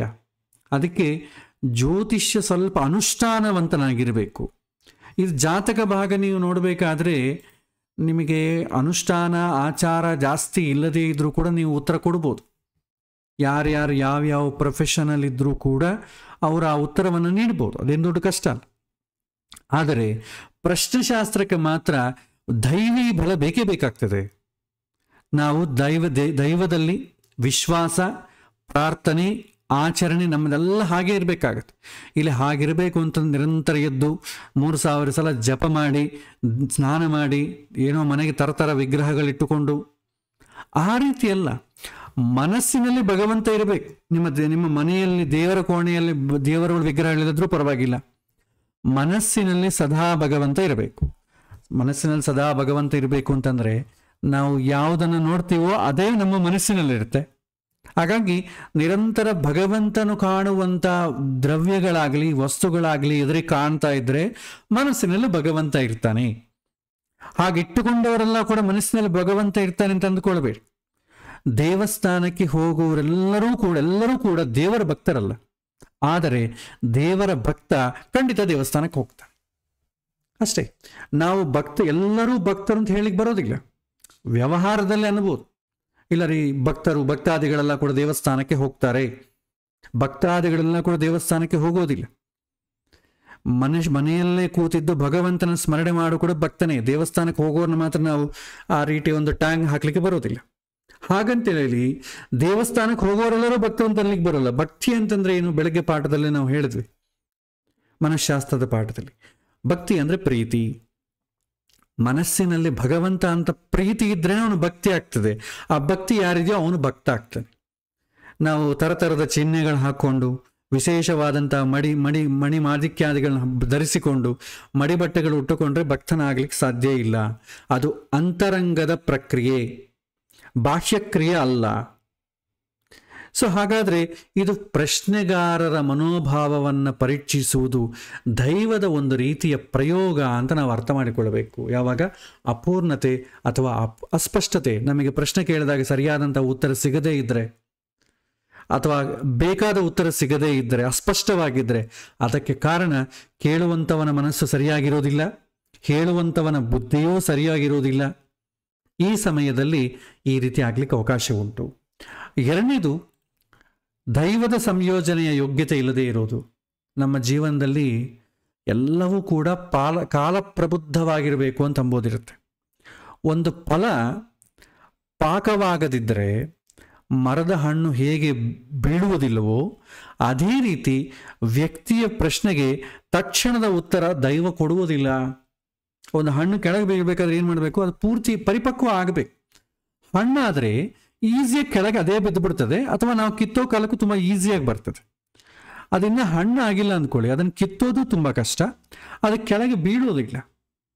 ನಾವು ಪ್ರಶ್ನೆ ಕೇಳಿದ ತಕ್ಷಣ ಎಲ್ಲ ದೇವರ ಉತ್ತರ ಕೊಡೋದಿಲ್ಲ, ಅದು ಪರಿಪಕ್ವ ಆಗಬೇಕು. ಆ ಸ್ಥಿತಿಯಲ್ಲಿದ್ದಾಗೆ ಉತ್ತರ ಬರ್ತದೆ. ಇಲ್ಲ ಅಂತಂದರೆ ಕೆಲವೊಮ್ಮೆ ಆಗೋದಿಲ್ಲ ಅಂತ ಕೂಡ ಉತ್ತರ ಬರುತ್ತೆ. ಸೊ ಅವನೊಳಗಿನ ಯೋಗ್ಯತೆ ತಯಾರಾದಾಗ ಮಾತ್ರ ದೈವ ಅವನಿಗೆ ಉತ್ತರಿಸ್ತಾನೆ. ಜ್ಯೋತಿಷ್ಯರು ಪ್ರಶ್ನದ ಸೂತ್ರಗಳನ್ನೆಲ್ಲ ತಿಳ್ಕೊಂಡಷ್ಟು ಮಾತ್ರಕ್ಕೆ ಸರಿಯಾದಂಥ ಉತ್ತರ ಬರುತ್ತೆ ಅಂತ ಹೇಳಿಕ್ಕೆ ಬರೋದಿಲ್ಲ. ಅವನಲ್ಲಿ ಆ ಥರದ ಯೋಗ್ಯತೆ, ಶುದ್ಧವಾದಂಥ ಬುದ್ಧಿ ಇರಲೇಬೇಕು. ಆಗ ಮಾತ್ರವೇ ದೈವ ಉತ್ತರ ಕೊಡುತ್ತೆ. ದೈವ ಉತ್ತರ ಕೊಡುವುದು ಅಂತಂದರೆ ಅರ್ಥ ಏನಂತಂದರೆ, ಅವನ ಬುದ್ಧಿಯಲ್ಲಿ ಇವನ ಪ್ರಶ್ನೆಗೆ ಉತ್ತರವನ್ನು ಹೊಳಿಸ್ತಾನೆ ಭಗವಂತ. ನ್ಯೂಟನ್ಗೆ ಹೇಗೆ ತಲೆಯಲ್ಲಿ ಹೊಳಿಸಿದನೋ ಫ್ಲ್ಯಾಶ್, ಆ ಥರ ಫ್ಲ್ಯಾಶ್ ಆಗಬೇಕು ಜ್ಯೋತಿಷ್ಯನಿಗೆ, ಇಲ್ಲದಿದ್ದರೆ ಸಾಧ್ಯ ಇಲ್ಲ. ಇನ್ನು ಭಗವಂತನ ದಾರ್ಶನಿಕತೆ ಸಂದೇಹ. ಒಂದಷ್ಟು ಬಾರಿ ಭಗವಂತ ನಮಗೆ ಹೇಳ್ತಾನೆ, ಸೊ ನೀವು ಕೇಳ್ತಿರುವಂಥ ಪ್ರಶ್ನೆಗಿಂತ ಹೆಚ್ಚಿನದನ್ನು ಕಲೀರಿ, ತಾಳ್ಮೆಯಿಂದ ಕಾಯಿರಿ ಅಂತ, ವೆಯ್ಟ್ ಮಾಡು ಅಂತ ಹೇಳ್ತಾನೆ. ಆ ವೆಯ್ಟ್ ಮಾಡದೆ ಮತ್ತೆ ಪದೇ ಪ್ರಶ್ನೆ ಕೇಳಿದಾಗ ಕೂಡ ಉತ್ತರ ಸಿಗುವುದಿಲ್ಲ. ಅಂದರೆ ಕೆಲವೊಮ್ಮೆ ಉತ್ತರವೇ ಇಲ್ಲದಂತೆ ಕಾಣುವುದು ಕೂಡ ದೈವದ ಉತ್ತರವೇ. ಉತ್ತರ ಸಿಗೋದಿಲ್ಲ ಅಂದರೆ ಅರ್ಥ ಏನು? ಇನ್ನೂ ಪರಿಪಕ್ವ ಆಗಿಲ್ಲ, ಅದು ಕೂಡ ದೈವದ ಉತ್ತರವೇ. ಹೀಗೆ ಅರ್ಥ ಮಾಡ್ಕೊಳ್ಬೋದು. ಸೊ ಶುದ್ಧ ಪ್ರಶ್ನೆಗೆ ಶುದ್ಧವಾದಂಥ ಉತ್ತರ ದೈವ ನೀಡ್ತಾನೆ. ಅಶುದ್ಧ ಉದ್ದೇಶದ ಪ್ರಶ್ನೆಗೆ ದೈವ ಯಾವುದೇ ಉತ್ತರವನ್ನು ತೋರಿಸುವುದಿಲ್ಲ. ಪ್ರಶ್ನೆ ಕೇಳಿದರೆ ಉತ್ತರ ಬರುವುದೇ ಭಗವಂತನ ನಮ್ಮೊಂದಿಗೆ ಸಂಭಾಷಿಸ್ತಾ ಇದ್ದಾನೆ ಎಂಬ ಸಂಕೇತ. ಸೊ ಯೋಗ್ಯತೆ ಇಲ್ಲದ ಪ್ರಶ್ನೆಗೆ ದೈವ ಸ್ಪಷ್ಟವಾದಂಥ ಸಂಕೇತ ನೀಡದೆ ವ್ಯಕ್ತಿಯನ್ನು ಮತ್ತಷ್ಟು ಶುದ್ಧೀಕರಿಸಲು ಕಾಯಿಸ್ತಾನೆ. ವೆಯ್ಟ್ ಮಾಡು ಅಂತ ಹೇಳ್ತಾನೆ. ಭಗವಂತ ಮಾತಾಡ್ತಾ ಇದ್ದಾನಂದ್ರೇನು? ಜ್ಯೋತಿಷ್ಯನ ಬುದ್ಧಿಯಲ್ಲಿ ಏನು ಹೊಳೆಯುತ್ತೋ ಅದೇ ಭಗವಂತ ಮಾತಾಡೋದು. ಆ ಥರ ಬರಬೇಕು ಅಂತಂದ್ರೆ ಕೆಲವೊಮ್ಮೆ ಏನು ಮಾಡ್ತಾರೆ ಜ್ಯೋತಿಷ್ಯರು ಕೂಡ ನಾಟಕ ಮಾಡೋ ಶುದ್ಧವಾದಂಥ ಬುದ್ಧಿ ಇಲ್ಲದೆ ಅವರದೇ ಆದಂಥ ಬುದ್ಧಿ ಕೆಲಸ ಮಾಡ್ತದೆ. ನಿಮಗೆ ಇದು ಎಲ್ಲಿ ಗೊತ್ತಾಗ್ತದೆ? ಶ್ರದ್ಧಾತ್ರಯ ವಿಭಾಗ ಯೋಗದಲ್ಲಿ ಗೊತ್ತಾಗ್ತದೆ. ಅಲ್ಲಿ ಈ ಬುದ್ಧಿ ಅಂತಂಬೋದು ಹೇಗೆ ಕೆಲಸ ಮಾಡುತ್ತೆ, ದೈವಶ್ರದ್ಧೆ ಬುದ್ಧಿ. ಅಲ್ಲಿ ಹೇಳ್ತಾರೆ ಶಾಸ್ತ್ರದಲ್ಲಿ,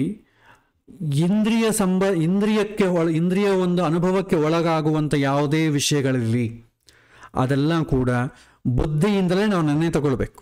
ನಮಗೆ ಕಣ್ಣಿಗೆ ಕಾಣಬೇಕು, ಕಿವಿಗೆ ಕೇಳಬೇಕು. ಭೌತಿಕವಾಗಿ ಇರುವಂಥ ವಿಚಾರಗಳಲ್ಲೆಲ್ಲ ಕೂಡ ಬುದ್ಧಿಯೇ ಪ್ರಥಮ ನಿರ್ಣಯ. ಯಾವ ಅನುಭವ ಇಂದ್ರಿಯ ಗೋಚರಕ್ಕೆ ಸಿಗುವುದಿಲ್ಲವೋ ಅಂಥ ವಿಷಯಗಳನ್ನೆಲ್ಲ ಕೂಡ ಶಾಸ್ತ್ರವನ್ನು ಕೇಳಿ ತಿಳ್ಕೊಳ್ಬೇಕು ಅಂತ ಹೇಳ್ತಾರೆ. ಫಾರ್ ಎಕ್ಸಾಂಪಲ್, ಒಂದು ಮದುವೆ ಮಾಡಬೇಕು ಅಂದ್ಕೊಳ್ಳಿ, ಹುಡುಗ ಹುಡುಗಿ ಮದುವೆ ಮಾಡಬೇಕು. ಮದುವೆ ಮಾಡಿದರೆ ಅವರು ಆಲೋಚನೆಗಳು, ಮುಂದೆ ಜೀವನ ಎಲ್ಲ ಚೆನ್ನಾಗಿರುತ್ತಾ ಇಲ್ವಾ ಅಂತಂದರೆ ನಿಮಗೆ ಜ್ಯೋತಿಷ್ಯದಲ್ಲಿ ಅವರಿಬ್ಬರಿಗೂ ಹೊಂದಾಣಿಕೆಯನ್ನು ನೋಡ್ತೇವೆ. ಆದರೆ ಮತ್ತೆ ಮದುವೆ ಎಲ್ಲಿ ಮಾಡೋಣ? ಬೆಂಗಳೂರಿನಲ್ಲಿ ಮಾಡೋಣ, ತಿರುಪತಿಯಲ್ಲಿ ಮಾಡೋಣ, ಯಾವ ಛತ್ರದಲ್ಲಿ ಮಾಡೋಣ, ಯಾರನ್ನು ಕರೆಯೋಣ, ಎಷ್ಟು ಗ್ರ್ಯಾಂಡಾಗಿ ಮಾಡೋಣ, ಇದಕ್ಕೆಲ್ಲ ಕೂಡ ಶಾಸ್ತ್ರ ಬೇಕಾಗಿಲ್ಲ. ಇದೆಲ್ಲ ಭೌತಿಕ ಸಂಬಂಧವಾದದ್ದು. ಇದಕ್ಕೆ ನಮ್ಮ ಬುದ್ಧಿ ಸಾಕು. ಅದಕ್ಕೆ ಶಾಸ್ತ್ರ ಶ್ರದ್ಧೆ, ಪುರುಷ ಬುದ್ಧಿ ಅಂತ ಎರಡು ಹೇಳ್ತಾರೆ. ಸೊ ಹಾಗೆ ಜ್ಯೋತಿಷ್ಯನ ಬುದ್ಧಿ ಸರಿಯಾಗಿದ್ದರೆ ಖಂಡಿತ ಭಗವಂತನ ಉತ್ತರ ಆ ಜ್ಯೋತಿಷ್ಯನ ಬುದ್ಧಿಯಿಂದ ಕೊಡಿಸ್ತಾನೆ. ಹಾಗೆ ಅದಕ್ಕೆ ಜಾತಕ ವಿಭಾಗದಲ್ಲಿ ಜಾತಕವನ್ನು ನೋಡೋದು ಎಲ್ಲರೂ ಕೂಡ ಪ್ರಶ್ನೆಯನ್ನು ಕಲೀಲಿಕ್ಕಾಗೋದಿಲ್ಲ. ಯಾಕೆಂದರೆ ಶುದ್ಧವಾದಂಥ ಬುದ್ಧಿ ಜಾತಕಕ್ಕೆ ಜಾಸ್ತಿ ಇರೋದಿಲ್ಲ, ಅದಕ್ಕೂ ಬೇಕು ಆ್ಯಕ್ಚುಲಿ. ಆದರೆ ನಮ್ಮ ಬುದ್ಧಿ ಹೇಗನ್ನ ಇರಲಿ, ಫಾರ್ಮುಲಾ ಸಪ್ಲೈ ಮಾಡಿಬಿಡ್ತೇವೆ ನಾವು. ಸ್ಥಾನಬಲ, ಕಾರಕ ಬಲ, ಆಧಿಪತ್ಯ ಬಲ, ಮತ್ತೆ ಅದು ಬಲವಾಗಿದೆಯಾ ಅಂತಂದ್ರೆ ಷಡ್ಬಲ, ಅಷ್ಟಕ ವರ್ಗ, ಇದೆಲ್ಲ ನೋಡಿ ದಶಾ ಗೋಚಾರಗಳಿಂದ ಉತ್ತರ ಕೊಟ್ಬಿಡ್ತೇವೆ. ಅದಕ್ಕೆ ನಮ್ಮ ಶುದ್ಧವಾದ ಬುದ್ಧಿ ಇದೆಯೋ ಇಲ್ವೋ ಅಂತ ಬೇಕಿಲ್ಲ, ಉತ್ತರ ಅಂತೂ ಬಂದ್ಬಿಡ್ತದೆ. ಆದರೆ ಪ್ರಶ್ನೆಗೆ ಮಾತ್ರ ಹಾಗಲ್ಲ, ಶುದ್ಧವಾದಂಥ ಬುದ್ಧಿ ಇದ್ರೇ ವರ್ಕೌಟ್ ಆಗ್ತದೆ. ಜಾತಕದಲ್ಲಿ ಒಂದು ಉತ್ತರವನ್ನು ಕೊಟ್ಟಿದ್ದೀವಿ ಅಂದ್ಕೊಳ್ಳಿ, ಅದು ಆಗತ್ತಾ ಅಥವಾ ಆಗೋದಿಲ್ವಾ ಅಂತಂಬೋದು ಕಾಲ ನಿರ್ಣಯ ಮಾಡ್ತದೆ. ಯಾಕಂದರೆ ದೀರ್ಘಕಾಲಿಕವಾದ ಉತ್ತರವನ್ನು ಕೊಡೋದು. ನೀನು ಮದುವೆ ಆದ ಮೇಲೆ ಆರಾಮಾಗಿರ್ತೀಯ ಅಂತ ಉತ್ತರ ಹೇಳ್ತೇವೆ. ಅವನು ಮದುವೆ ಆಗಬೇಕು, ಆಮೇಲೆ ಒಂದಷ್ಟು ವರ್ಷ ಅಬ್ಸರ್ವ್ ಮಾಡಬೇಕು. ಇದಕ್ಕೆ 5 ರಿಂದ 10 ವರ್ಷ ಹಿಡಿಯುತ್ತೆ. ಅಷ್ಟುವರೆಗೆ ಈ ಪ್ರಶ್ನೆಯನ್ನು ಅವನು ಕೇಳಿದವನು ಹೇಳಿದವನು ಇಬ್ಬರು ಮರ್ತೋಗ್ಬಿಟ್ಟಿರ್ತಾರೆ. ಆದರೆ ಪ್ರಶ್ನೆ ಹಾಗಲ್ಲ, ತಕ್ಷಣ ಉತ್ತರ ಕೊಡ್ಬೇಕು. ನಾನು ಪಾಸ್ ಆಗ್ತೀನೋ ಇಲ್ಲ, ತಕ್ಷಣ ಉತ್ತರ ಕೊಡ್ಬೇಕು. ಇಮಿಡಿಯೇಟ್ಲಿ ಗೊತ್ತಾಗ್ಬಿಡ್ತದೆ. ಅಂದರೆ ಪಾಸ್ ಆಗ್ತೇನೆ ಇಲ್ಲ ಅಂತ ಪ್ರಶ್ನೆಯಲ್ಲಿ ನೋಡ್ಲಿಕ್ಕೆ ಬರೋದಿಲ್ಲ. ಉತ್ತರ ಹೇಳಿದೆ, ನಾನು ಹೋಗ್ಲಾ ಬೇಡವಾ, ಸಾಲ ಕೊಡ್ಲೋ ಬೇಡವೋ, ದುಡ್ಡು ಕೊಳ್ಳೋ ತಗೊಳ್ಳೋ, ಈ ಥರ ಇಮಿಡಿಯೇಟ್ಲಿ ಕೇಳಬೇಕು. ಆವಾಗ ಏನಾಗ್ತದೆ, ನೀವು ಕೊಡೋ ಉತ್ತರದಿಂದ ಅವನಿಗೆ ಇಮಿಡಿಯೇಟ್ಲಿ ರಿಸಲ್ಟ್ ಗೊತ್ತಾಗ್ತದೆ. ಈ ಜ್ಯೋತಿಷ್ಯ ಸರಿಯಾಗಿ ಹೇಳಿದಾನೋ ಇಲ್ವಾ ಅಂತಂಬುದು ಇಮಿಡಿಯೇಟ್ಲಿ ಗೊತ್ತಾಗ್ತದೆ. ಜಾತಕ ಭಾಗದಲ್ಲಿ ಗೊತ್ತಾಗೋದಿಲ್ಲ, ಬಟ್ ಪ್ರಶ್ನೆ ಭಾಗದಲ್ಲಿ ಗೊತ್ತಾಗ್ತದೆ. ಹಾಗಾಗಿ ಅನುಷ್ಠಾನ ಚೆನ್ನಾಗಿರಬೇಕು. ತುಂಬ ಶುದ್ಧ ಬುದ್ಧಿ ಇದ್ರೇನೆ ಭಗವಂತನ ಏನು ಹೇಳ್ತಾನೆ, ಭಗವಂತ ಯಾವ ರೀತಿ ಸಂಕೇತವನ್ನು ಕೊಡ್ತಾ ಇದೆ ಅಂತ ನಮಗೆ ಅರ್ಥ ಆಗ್ತದೆ. ಸ್ವಾರ್ಥ ಬುದ್ಧಿ ಇತ್ತಂದ್ಕೊಳ್ಳಿ, ನಾನು ಈ ರೀತಿ ಹೇಳ್ತೇನೆ, ಇವನಿಗೆ ಇದೇ ಥರ ಹೇಳಬೇಕು, ಇವನನ್ನು ಪ್ರಸನ್ನ ಮಾಡಿಕೊಳ್ಳಬೇಕು, ಜಾಸ್ತಿ ಸಂಪಾದನೆ ಮಾಡಿಕೋಬೇಕು ಅಂತಂದಾಗ ಜ್ಯೋತಿಷ್ಯ ಕೆಲಸ ಮಾಡೋದಿಲ್ಲ. ಸೊ ಅದಕ್ಕೆ ಯೋಗ್ಯತೆ ಇಲ್ಲದಂಥ ಪ್ರಶ್ನೆಗೆ ದೈವ ಸ್ಪಷ್ಟ ಸಂಕೇತ ನೀಡದೆ ವ್ಯಕ್ತಿಯನ್ನು ಮತ್ತಷ್ಟು ಶುದ್ಧೀಕರಿಸುವುದಕ್ಕೆ ಕಾಯಿಸ್ತಾ ಇರ್ತಾನೆ ಅಂತ ಹೇಳ್ತಾರೆ. ಸೊ ಪ್ರಶ್ನೆ ಮತ್ತು ಉತ್ತರ ಎರಡೂ ಕೂಡ ದೈವದ ಲೀಲೆಯ ಭಾಗ. ನಮ್ಮ ಪಾತ್ರ ಏನು ಅಂತಂದರೆ ಶುದ್ಧ ಮನಸ್ಸಿಂದ ಕೇಳೋದು ಮತ್ತು ಶುದ್ಧ ಬುದ್ಧಿಯಿಂದ ಉತ್ತರ ಪಡೆಯೋದು, ಇದಿಷ್ಟೇ. ಆಮೇಲೆ ಇನ್ನು ಪ್ರಶ್ನೆಶಾಸ್ತ್ರದ ಕಲಿಯುವಾಗ ನಾವು ಏನು ಮಾಡಬೇಕು, ಏನು ಮಾಡಬಾರ್ದು ಇದನ್ನು ತಿಳ್ಕೊಳ್ಬೇಕು. ಸೊ ಪ್ರಶ್ನೆಶಾಸ್ತ್ರೆಯನ್ನು ಕಲಿಯುವಾಗ ಪಾಲಿಸಬೇಕಾದಂಥ ಶಿಷ್ಟಾಚಾರ ಹೇಗಿರಬೇಕು? ಶ್ರದ್ಧೆ ಮತ್ತು ನಂಬಿಕೆ ಎರಡೂ ಒಂದೇ. ಆ್ಯಕ್ಚುಲಿ ಶ್ರದ್ಧೆ ಅಂತಂಬೋದು ಸಂಸ್ಕೃತದಲ್ಲಿ ಅಂತೇವೆ. ಆದರೆ ಭಾಳ ಜನ ಶ್ರದ್ಧೆ ಅಂದರೆ ಕಾನ್ಸಂಟ್ರೇಷನ್ ಅಂತ ಆ ಥರ ಹೇಳ್ತಾರೆ. ಶ್ರದ್ಧೆ ಅಂತಂದರೆ ನಂಬಿಕೆ ಇರಬೇಕು. ಅಂದರೆ ಭಗವಂತ ನನ್ನ ಮುಖಾಂತರವಾಗಿ ಹೇಳಿಸ್ತಾ ಇದ್ದಾನೆ. ಯಾರಾದರೂ ಒಂದು ಪ್ರಶ್ನೆ ಕೇಳಿದರೆ ಭಗವಂತ ಅವನ ಮುಖಾಂತರವಾಗಿ ನನ್ನನ್ನು ಕೇಳು ಅಂತ ಹೇಳ್ತಾ ಇದ್ದಾನೆ. ಈ ರೀತಿಯಾದಂಥ ನಂಬಿಕೆ ಬೇಕು. ಈ ಶಾಸ್ತ್ರದಲ್ಲಿ ದೈವ ಪ್ರೇರಣೆ ಕಾರ್ಯನಿರ್ವಹಿಸುತ್ತೆ ಎನ್ನುವಂಥ ನಂಬಿಕೆಯಿಂದ ಕಲಿಬೇಕು. ಕೇವಲ ತಂತ್ರಜ್ಞಾನ ಅಥವಾ ಪರೀಕ್ಷಾ ಉಪಕರಣದಂತ ನೋಡಬಾರದು. ಆಮೇಲೆ ಶುದ್ಧವಾದಂಥ ಉದ್ದೇಶ, ಕಲಿಯುವ ಉದ್ದೇಶ ಇತರರಿಗೆ ಸಹಾಯ ಮಾಡುವಂಥ ಧಾರ್ಮಿಕ ಮನೋಭಾವವಾಗಿರಬೇಕು.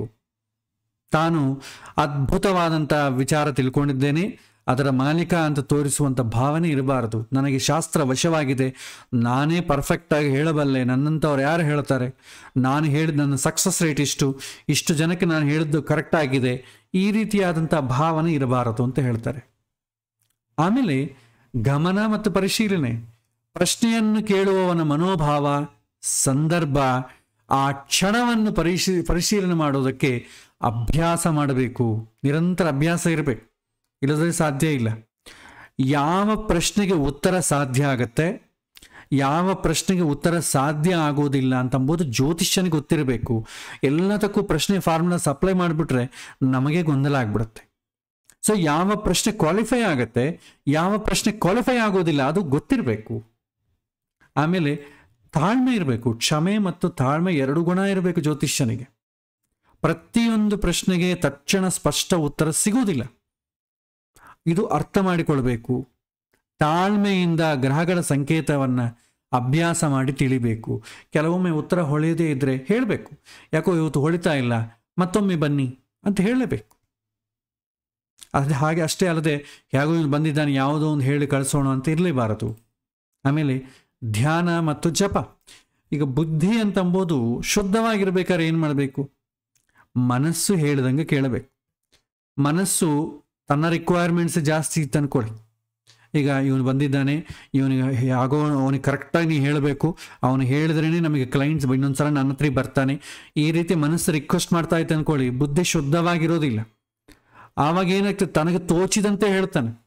ತನಗೆ ಅವನನ್ನು ಪ್ರಸನ್ನ ಮಾಡಿಕೊಳ್ಳೋದು ಹೇಗೆ, ಕ್ಲೈಂಟ್ಸನ್ನು ಬೆಳೆಸಿಕೊಳ್ಳೋದು ಹೇಗೆ, ಅದಕ್ಕೆ ತಕ್ಕಂತೆ ಮಾಡ್ತಾನೆ. ಸೊ ಮನಸ್ಸನ್ನು ಪಣಗಿಡಿಸ್ಬೇಕು, ಅಂದರೆ ನಿಯಂತ್ರಿಸಬೇಕು. ಪ್ರತಿಯೊಂದು ಸಲ ಮನಸ್ಸನ್ನು ರಿಕ್ವೆಸ್ಟ್ ಮಾಡಿಕೊಳ್ಳಬಾರದು. ಯಾರನ್ನು ಪ್ರಸನ್ನ ಮಾಡಿಕೊಳ್ಳೋದು ಬೇಕಾಗಿಲ್ಲ. ನಮಗೆ ಬರಬೇಕು ಅಂತಂಬ ಯೋಗ ಇದ್ದರೆ ಎಲ್ಲಿಂದಾದರೂ ಬರುತ್ತೆ. ಹಾಗಾಗಿ ಮನಸ್ಸು ಶುದ್ಧವಾಗಿರಬೇಕು. ಆ ಮನಸ್ಸು ಶುದ್ಧವಾಗಿರೋದಕ್ಕೆ ದಿನ ಆರಂಭದಲ್ಲಿ ಕನಿಷ್ಠ ಒಂದು 5 ನಿಮಿಷ ಧ್ಯಾನ ಅಥವಾ ಪ್ರಾರ್ಥನೆ ಮಾಡಿಕೊಳ್ಳೋದು ಕಲಿಬೇಕು ಅಂತ ಹೇಳ್ತಾರೆ. ಇದು ಜ್ಯೋತಿಷ್ಯ, ಎಸ್ಪೆಷಲಿ ಪ್ರಶ್ನೆಶಾಸ್ತ್ರ ಕಲಿಬೇಕಾದ್ರೆ ನಾವು ಶಿಷ್ಟಾಚಾರವನ್ನು ಪಾಲಿಸಬೇಕಾದಂಥ ವಿಚಾರ.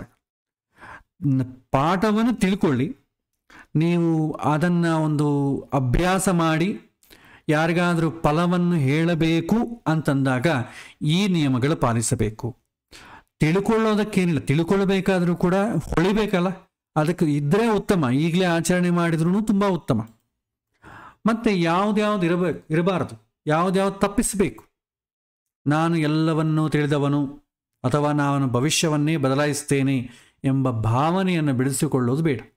ನಮ್ಮ ಪಾತ್ರ ಏನು? ದೈವಿಕ ಸಂದೇಹ ವಾಹಕ ಅಂತ ತಿಳಿಬೇಕು. ಭಗವಂತ ನನ್ನ ಬುದ್ಧಿಗೆ ಈ ರೀತಿ ಹೊಳಿಸಿದ್ದಾನೆ, ಅದು ಹೇಳಬೇಕಷ್ಟೇ. ಇದರಲ್ಲಿ ನನ್ನ ಕೈವಾಡ ಏನೂ ಇಲ್ಲ. ಅಹಂಕಾರವನ್ನು ಬಿಡಬೇಕು. ಆಮೇಲೆ ಲೋಪದೋಷಗಳು. ಪ್ರಶ್ನೆ ಕೇಳುವವನನ್ನ ಹಿತ ಕಲ್ಯಾಣ ಬಿಟ್ಟುಕೊಂಡು ದುರ್ಬಲಗೊಳಿಸುವಂಥ ಉತ್ತರ ಕೊಡಬಾರದು. ಅವನು ಏನು ಹೇಳ್ತಾ ಇದ್ದಾನೆ, ಅವನ ಹಿತ ಬೇಕು, ನಮಗೆ ಇಂಪಾರ್ಟೆಂಟ್. ಕೆಲವೊಂದು ವಿಚಾರಗಳು ಹೇಳಿದ್ರೆ ಅವನಿಗೆ ನೋವಾಗ್ತದೆ, ಅಂಥದ್ದು ಬೇಕಾಗಿಲ್ಲ.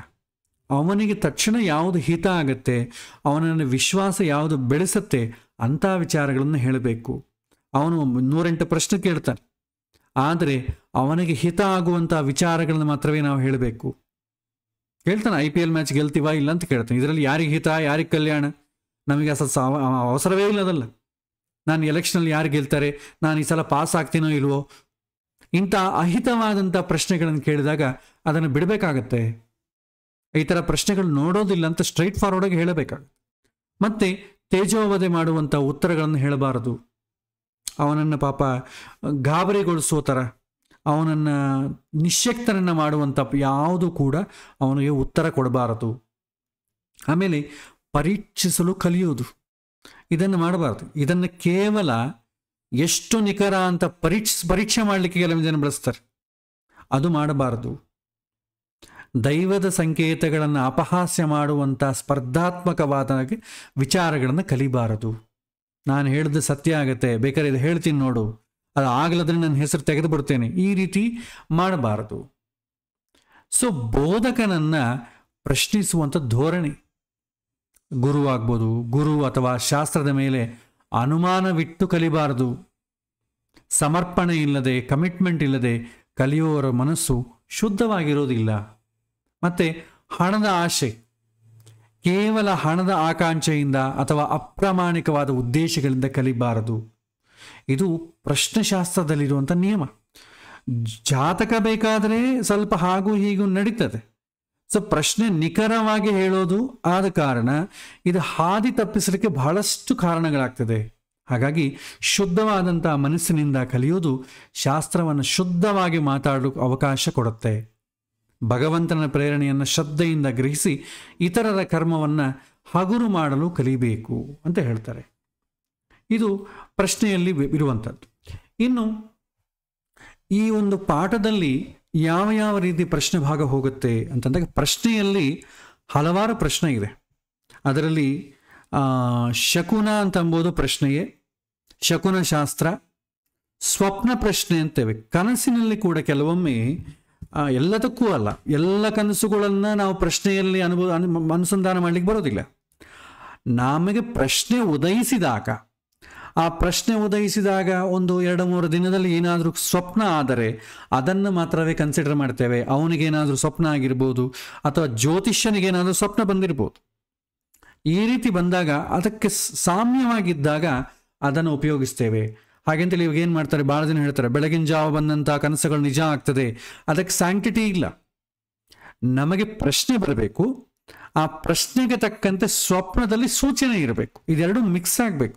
ನನ್ನಲ್ಲಿ ಏನೂ ಪ್ರಶ್ನೆ ಇಲ್ಲ, ಯಾವುದೋ ಒಂದು ಸ್ವಪ್ನ ಬಂತು ಅಂತಂದರೆ ಅದು ಯಾವುದೋ ಹಳೆಯ ಜನ್ಮದ ಒಂದು ಸ್ಮೃತಿ, ಮೆಮೊರಿ, ಒಂದು ರಿಕಾಲ್ ಆಗಿರೋದಾಗಿರ್ಬೋದು. ಇದಕ್ಕೆ ಸಂಬಂಧಪಟ್ಟದ್ದಲ್ಲ. ಆಮೇಲೆ ಶಕುನಶಾಸ್ತ್ರ.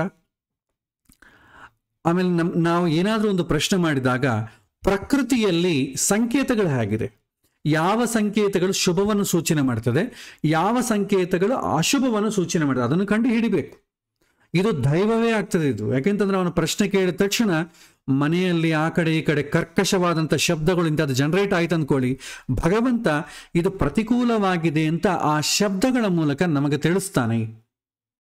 ಅದೇ ಮಂಗಳವಾದ್ಯಗಳು, ಮಂಗಳ ದ್ರವ್ಯಗಳು ಎಲ್ಲ ನಗೋದು, ಸಂತೋಷವಾದಂಥ ವಾತಾವರಣ ಇತ್ತಂದ್ರೆ ಭಗವಂತ ಪ್ರಕೃತಿಯ ಮೂಲಕ ನಮಗೆ ಇದು ಸರಿ ಆಗುತ್ತೆ ಅಂತಂಬುವ ಸಂಕೇತವನ್ನು ಕೊಡ್ತಾ ಇದ್ದಾನೆ.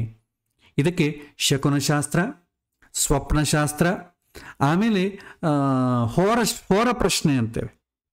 ಆ ಈ ಸಮಯದಲ್ಲಿ ಗ್ರಹಸ್ಥಿತಿ, ಗ್ರಹಗಳ ಮೂಲಕವಾಗೂ ನಮಗೆ ಸಂಕೇತಗಳನ್ನು ಕೊಡ್ತಾನೆ. ಇದನ್ನೆಲ್ಲ ಸೇರಿಸಿ ಏನು ಮಾಡ್ತಾರೆ, ಇನ್ನೊಂದು ಚೇಷ್ಟಾ ಪ್ರಶ್ನೆ ಅಂತಾರೆ. ಒಂದು ಪ್ರಶ್ನೆ ಕೇಳಿದಾಗ ಆ ಪ್ರಶ್ನೆ ಕೇಳಿದವನು ಯಾವ ರೀತಿ ಚೇಷ್ಟೆಗಳನ್ನು ಮಾಡ್ತಿದ್ದಾನೆ, ಅವನು ಏನು ಯಾವ ಉದ್ದೇಶಕ್ಕೆ ಹೊರಟಿದ್ದಾನೆ, ಏನು ಕೇಳೋ ಉದ್ದೇಶಕ್ಕೆ ಹೊರಟಿದ್ದಾನೆ, ಕೈಯಲ್ಲಿ ಏನು ಹಿಡ್ಕೊಂಡಿದ್ದಾನೆ, ಯಾವುದನ್ನು ಟಚ್ ಮಾಡ್ತಾ ಇದ್ದಾನೆ, ಇದನ್ನು ಸ್ಪರ್ಶ ಪ್ರಶ್ನೆ ಅಂತೇವೆ. ಇನ್ನು ಶ್ವಾಸ ಪ್ರಶ್ನೆ ಅಂತೇವೆ. ಅವನು ಹೇಳುವಂಥ ಪ್ರಶ್ನೆ ಕೇಳುವ ಸಮಯದಲ್ಲಿ ಶ್ವಾಸದಿಂದ ಕೂಡ ಭಗವಂತ ಸಂಕೇತವನ್ನು ಕೊಡ್ತಾನೆ. ಈ ರೀತಿ ನಾನಾ ರೀತಿ ಪ್ರಶ್ನೆಗಳಿದೆ. ಇನ್ನು ನಿಮಗೆ ಕೇರಳದಲ್ಲಿ ಅಂತ ಕಡೆ ನೋಡಿದ್ರೆ ಅಷ್ಟಮಂಗಳ ಪ್ರಶ್ನೆ ಅಂತಾರೆ. 8 ಬಗೆಯ ಸಂಕೇತಗಳು. ಈ ಪ್ರಕೃತಿಯಲ್ಲಿ ಯಾರಾದರೂ ಒಬ್ಬನ ಪ್ರಶ್ನೆ ಕೇಳಿದಾಗ 8 ಬಗೆಯ ಸಂಕೇತಗಳು, ಸ್ವಪ್ನ ಆಗಿರ್ಬೋದು, ಚೇಷ್ಟ ಆಗಿರ್ಬೋದು, ಶ್ವಾಸ ಆಗಿರ್ಬೋದು, ಶಕುನ ಆಗಿರ್ಬೋದು, ಹೋರ ಆಗಿರ್ಬೋದು, ಇಷ್ಟು ಥರದ ಪ್ರಶ್ನೆಗಳನ್ನು ನೋಡ್ತಾನೆ. ಅವ್ರ ಮನೆಗೆ ಬಿಹೇವಿಯರ್ ನೋಡ್ತಾನೆ. ಪ್ರತಿಯೊಂದು ಎಲಿಮೆಂಟು ಅವ್ರು ಅಬ್ಸರ್ವ್ ಮಾಡ್ತಾರೆ. ಅದನ್ನು ಅಷ್ಟಮಂಗಳ ಪ್ರಶ್ನೆ ಅಂತಾರೆ. ಅದಕ್ಕೆ ಅನುಷ್ಠಾನ ಪ್ಲಸ್ ಬುದ್ಧಿ ತುಂಬ ಶಾರ್ಪ್ ಆಗಿರಬೇಕು. ಶುದ್ಧವಾದಂಥ ಬುದ್ಧಿಗೆ ಅದು ಆ ಒಂದು ಅಷ್ಟಮಂಗಳ ಪ್ರಶ್ನೆ ಅಂತಂಬೋದು ಸಾಧ್ಯ ಆಗ್ತದೆ. ಅಷ್ಟಮಂಗಳ ಅಂದರೆ ಸಪರೇಟಾಗಿ ಏನಿಲ್ಲ. ಈ ಟೆಕ್ನಿಕ್ಸ್ ಎಲ್ಲ ಏನಿದೆ, 8 ಥರವಾದಂಥ ಟೆಕ್ನಿಕ್ಸು ಎಲ್ಲ ಒಂದೇ ವಿಚಾರದ ಮೇಲೆ ಅವರು ಅಪ್ಲೈ ಮಾಡ್ತಾರೆ. ಅದನ್ನೇ ಅಷ್ಟಮಂಗಳ ಪ್ರಶ್ನೆ ಅಂತಾರೆ. ಈ ಅಷ್ಟಮಂಗಳ ಪ್ರಶ್ನೆಗೆ ಸಂಬಂಧಪಟ್ಟ ಹೆಚ್ಚಿನ ಪುಸ್ತಕಗಳು, ಹೆಚ್ಚಿನ ವರ್ಕೌಟ್ ಎಲ್ಲ ಆಗಿರೋದೆಲ್ಲ ಕೂಡ ಕೇರಳದಲ್ಲಿ ಅವರು ಪ್ರಿಸರ್ವ್ ಮಾಡಿ ಇಟ್ಟಿದ್ದಾರೆ, ನಾವು ಇಟ್ಟಿಲ್ಲ ಅಷ್ಟೆ. ಕೇರಳದಲ್ಲೇ ಹುಟ್ಟಿದ್ದು ಅಲ್ಲೇ ಇದೆ ಅಂತ ಅಂಬೋದ ಕಾರಣ ಏನಂತಂದ್ರೆ ಅವ್ರು ಪ್ರಿಸರ್ವ್ ಮಾಡಿಟ್ಟಿದ್ದಾರೆ. ಹಳೆ ಕಾಲದಿಂದ ವಂಶ ಪಾರಂಪರ್ಯವಾಗಿ ಆ ಒಂದು ವಂಶಜರು ಅದನ್ನು ಪಾಲಿಸಿಕೊಂಡು ಹಾಗೆ ಉಳಿಸಿಕೊಂಡು ಬಂದಿರೋದ್ರಿಂದ ಅಲ್ಲಿ ಕೇರಳದಲ್ಲಿ ಇನ್ನೂ ಸ್ವಲ್ಪ ಉಳಿದಿದೆ. ನಮ್ಮೆಲ್ಲ ಕಡೆ ಆಂಧ್ರ, ತಮಿಳುನಾಡು, ಕರ್ನಾಟಕ ಇದೆಲ್ಲ ಕೂಡ ನಾವು ಬೇರೆಯದ್ರ ಮೇಲೆ ಅಟೆನ್ಷನ್ ಕೊಟ್ಟಿದ್ದೇವೆ. ಸೊ ಹಾಗಾಗಿ ಅದು ನಮಗೆ ತುಂಬ ಜಾಸ್ತಿ ಇಲ್ಲ. ಸೊ ಕೇರಳದಿಂದ ಸ್ವಲ್ಪ ಉಡುಪಿ, ಮಂಗಳೂರು ಇಂಥ ಕಡೆ ಸ್ವಲ್ಪ ಬಂದಿದೆ. ಇನ್ನು ತಮಿಳುನಾಡಿನ ಕೆಲವಿನ ಪ್ಲೇಸಲ್ಲಿ ಇನ್ನೂ ಆ ಪರಂಪರೆ ನಡೀತಾ ಇದೆ. ಯಾವುದೇ ಆಗಲಿ ಶಾಸ್ತ್ರ ಉಳಿಯೋದು ಯಾವಾಗ ಅಂತಂದರೆ ನಾವು ಅದನ್ನು ಅಭ್ಯಾಸ ಮಾಡಿ ಮುಂದಿನ ಪೀಳಿಗೆಗೆ ಕೊಟ್ಟಾಗ. ಅವರೆಲ್ಲ ಕೂಡ ವಂಶ ಪಾರಂಪರ್ಯವಾಗಿ ಮಾಡಿ ತಂದೆಯಿಂದ ಮಗ, ಮಗನಿಂದ ಮೊಮ್ಮಗ ಹಾಗೇ ಬರ್ತಿತ್ತಾದ ಕಾರಣ ಅದು ಉಳ್ಕೊಂಡಿದೆ. ನಮ್ದು ಹಂಗಲ್ಲ, ನಾವು ಕೇವಲ ಒಂದು ಹಾಬಿ ಇದ್ದಂಗೆ ಕಲಿತೇವೆ. ನಾವು ಅದನ್ನು ವಿದ್ಯೆಯನ್ನಾಗಲಿ ಯಾವುದು ಕಲಿತೀವೋ ಅದನ್ನು ಮುಂದೆ ಮತ್ತೆ ಮಕ್ಕಳಿಗೆ ಕೊಡುವುದಿಲ್ಲ, ಅವರೇ ಬೇರೆದಾಗ್ತಾರೆ. ತಂದೆ ಒಂದು ಜಾಬ್ ಮಾಡ್ತಾನೆ, ಮಗ ಇನ್ನೊಂದು ಡಿಪಾರ್ಟ್ಮೆಂಟ್ ಇನ್ನೊಂದು ಯಾವುದೋ ವರ್ಕ್ ಮಾಡ್ತಾನೆ, ಅವ್ರ ಮೊಮ್ಮಗೆ ಇನ್ನೊಂದು ಯಾವುದೋ ಮಾಡ್ತಾನೆ. ಒಂದೇದು ಇಲ್ಲ. ಆದ ಕಾರಣ ನಮ್ಮ ಕಡೆ ಈ ಬರೀ ಜಾತಕ ಭಾಗ ಮಾತ್ರ ಉಳ್ಕೊಂಡಿದೆ, ಪ್ರಶ್ನೆ ಭಾಗ ಬಹಳಷ್ಟು ಹೋಗಿದೆ. ಆದರೆ ಈ ಪ್ರಶ್ನೆಶಾಸ್ತ್ರದಲ್ಲಿ ಆ ಮಾಡುವಂಥ ಟೆಕ್ನಿಕ್ಸ್ ಹೇಗಿದೆ ಅಂತಂಬುದು ಸಾಧ್ಯವಾದಷ್ಟು ಹೇಳ್ತೇನೆ. ಎಲ್ಲವನ್ನೂ ಹೇಳ್ತೇನೆ ಅಂತ ಹೇಳಲಿಕ್ಕಾಗೋದಿಲ್ಲ, ಎಷ್ಟು ನಮಗೆ ಸಾಧ್ಯ ಆಗುತ್ತೋ. ಯಾಕೆಂದರೆ ನನ್ನ ಆ ವರ್ಕೌಟ್ ಮಾಡೋ ಅದು ಅಧ್ಯಯನದ ಮೇಲೆ ಆಧಾರ ಪಟ್ಟಿರ್ತಾದ ಕಾರಣ ಹೊರ ಪ್ರಶ್ನೆ ಅಂತಂಬುದು ಖಂಡಿತವಾಗೂ ಹೇಳ್ತೇನೆ. ಯಾರಾದರೂ ಪ್ರಶ್ನೆ ಕೇಳಿದಾಗ ಆಗಿನ ಗ್ರಹಸ್ಥಿತಿ ಹೇಗಿದೆ, ಅದರ ಮೇಲೆ ಭಗವಂತ ಗ್ರಹಗಳ ಮೂಲಕ ಯಾವ ರೀತಿಯಾದಂಥ ಸಂಕೇತಗಳನ್ನು ಕೊಡ್ತಾ ಇದ್ದಾನೆ ಅಂತಂಬುದರ ಮೂಲಕ ಉತ್ತರವನ್ನು ಖಂಡಿತವನ್ನು ಕೊಡ್ತೇನೆ. ಇದು ಪ್ರಶ್ನೆ. ಇನ್ನು ಉಳಿದದ್ದು ಶ್ವಾಸ ಪ್ರಶ್ನೆ, ಚೇಷ್ಟ ಪ್ರಶ್ನೆ, ತಾಂಬೂಲ ಪ್ರಶ್ನೆ, ಆಮೇಲೆ ಸ್ವಪ್ನ ಪ್ರಶ್ನೆ, ಇನ್ನು ಬಹಳಷ್ಟು ಇದೆ, ಟೆಕ್ನಿಕ್ಸ್ ಇದೆ. ಅದೆಲ್ಲ ಕೂಡ ವಿಷಯ ಇದೆ. ಅದು ಹೇಗಿದೆ ಅಂತಂಬುದು ಹೇಳುವಂಥ ಪ್ರಯತ್ನವನ್ನು ಮಾಡ್ತೇನೆ. ಹೇಗೆ ಕೆಲಸ ಮಾಡುತ್ತೆ, ಅದರ ಸೂಚನೆ ಹೇಗಾಗುತ್ತೆ ಅಂತ ಪ್ರಶ್ನೆ ನಿಮಗೆ ತಿಳಿಸುವಂಥ ಪ್ರಯತ್ನ ಮಾಡ್ತೇನೆ. ಹೆಚ್ಚಿನ ಅಧ್ಯಯನ ನೀವೇ ಮಾಡಬೇಕಾಗತ್ತೆ. ಇದು ನಮಗೆ ಪ್ರಶ್ನೆಶಾಸ್ತ್ರದಲ್ಲಿ ನಾವು ಇದು ಇಂಟ್ರಡಕ್ಷನ್ ಕ್ಲಾಸ್ ಇವತ್ತು. ಮುಂದೆ ಯಾವ ರೀತಿ ಅದನ್ನು ಇದು ಓನ್ಲಿ ಇಂಟ್ರಡಕ್ಷನ್ ಮಾತ್ರವೇ. ಒಟ್ಟಿಗೆ ಸಾರಾಂಶವಾಗಿ ಹೇಳಬೇಕಾದರೆ ಹೇಳುವವನಿಗೂ ಪ್ರಕೃತಿಯಲ್ಲಿ ತೋರಿಸುವಂಥ ಸಂಕೇತಗಳಿಗೂ ದೈವವೇ ಅದು ಪ್ರೇರಣೆ ಮಾಡ್ತದೆ. ಮನುಷ್ಯನ ಕೈವಾಡ ಏನೂ ಇಲ್ಲ. ಪ್ರಕೃತಿಯಿಂದ ಸೂಚನೆಗಳನ್ನು, ಗ್ರಹಗಳಿಂದ ಆಗುವಂಥ ಸೂಚನೆಗಳನ್ನು ನಾವು ತಗೊಂಡು ಅದರಿಂದ ಉತ್ತರವನ್ನು ಕೊಡುವಂಥ ಪ್ರಯತ್ನ ಮಾಡ್ತೇವೆ. ಇದು ಜಾತಕ ಭಾಗಕ್ಕಿಂತಲೂ ಸ್ವಲ್ಪ ವಿಲಕ್ಷಣವಾಗಿರುತ್ತೆ. ಅಷ್ಟು ವಿಲಕ್ಷಣವಾಗಿರೋದ್ರಿಂದಲೇ ನಮಗೆ ಉತ್ತರ ತುಂಬ ನಿಖರವಾಗಿ ಉತ್ತರ ಸಿಗತ್ತೆ. ಇದನ್ನು ಹಲವು ಅಭ್ಯಾಸ ಮಾಡಬೇಕು. ಎಲ್ಲ ಜ್ಯೋತಿಷ್ಯರಿಗೂ ಇದರಿಂದ ಆಗತ್ತೆ, ಸಾಧ್ಯ ಆಗತ್ತೆ ಅಂತ ಹೇಳಿಕ್ಕೆ ಬರೋದಿಲ್ಲ. ಅದಕ್ಕೆ ತುಂಬ ಅಭ್ಯಾಸ, ಅನುಷ್ಠಾನ, ಶುದ್ಧವಾದಂಥ ಬುದ್ಧಿ ಬರಬೇಕು. ಆ ಬುದ್ಧಿ ಬರಬೇಕಾದ್ರೆ ಯಾವ ಯಾವ ಅನುಷ್ಠಾನಗಳು ಮಾಡ್ಕೋಬೇಕು ಅದೆಲ್ಲ ಮಾಡಬೇಕು. ಭಗವದ್ಗೀತೆಯಲ್ಲಿ ಬರುತ್ತೆ, ಶುದ್ಧವಾದ ಮನಸ್ಸು ಇರಬೇಕಾದ್ರೆ ಏನು ಮಾಡಬೇಕು, ಶುದ್ಧವಾದಂಥ ಬುದ್ಧಿ ಇರಬೇಕಾದ್ರೆ ಏನು ಮಾಡಬೇಕು. ಅದನ್ನು ಕೂಡ ಸಾಧ್ಯವಾದಷ್ಟು ನಾವು ಇದರಲ್ಲಿ ಮುಂದಿನ ಪಾಠದಲ್ಲಿ ಇನ್ಕ್ಲೂಡ್ ಮಾಡೋಣ. ಶುದ್ಧ ಬುದ್ಧಿ ಅಂದರೆ ಏನು, ಶುದ್ಧವಾದಂಥ ಮನಸ್ಸಂದರೆ ಏನು, ಅದು ಹೇಗೆ ಮಾಡ್ತಾರೆ, ಯಾವ ಸಂದರ್ಭ, ಜ್ಯೋತಿಷ್ಯನಿಗೆ ಗೊತ್ತಿರಬೇಕಲ್ಲ. ಯಾರಾದರೂ ಒಂದು ಪ್ರಶ್ನೆ ಕೇಳ್ತಾ ಇದ್ದಾನೆ, ಒಂದು ಶುದ್ಧವಾದಂಥ ಮನಸ್ಸಿನಿಂದ ಕೇಳ್ತಾ ಇದ್ದಾನ ಇಲ್ವ ಅಂತ ಒಂದು ನಮಗೆ ಹೆಂಗೆ ಗೊತ್ತಾಗ್ತದೆ? ಅದು ಕೂಡ ನಾವು ತಿಳ್ಕೊಳ್ಳುವಂಥ ಪ್ರಯತ್ನವನ್ನು ಮಾಡೋಣ. ಇದು ಪ್ರಶ್ನೆಶಾಸ್ತ್ರದ ಇವತ್ತಿನ ಪಾಠ. ಇವತ್ತಿನ ಪಾಠದಲ್ಲಿ ಮುಂದೆ ಬರುವಂಥ ಶನಿವಾರದಿಂದ ಇದು ಸಪ್ರೇಟ್ ಬ್ಯಾಚ್. ಇದು ಹಳೆದಕ್ಕೇನು ಸಂಬಂಧ ಇಲ್ಲ. ಪ್ರಶ್ನೆ ನಿಮಗೆ ವಾಟ್ಸಾಪ್ ಗ್ರೂಪನ್ನು ಕೂಡ ಪ್ರಶ್ನೆ 2025 ಅಂತಲೇ ಹಾಕಿದ್ದೇನೆ.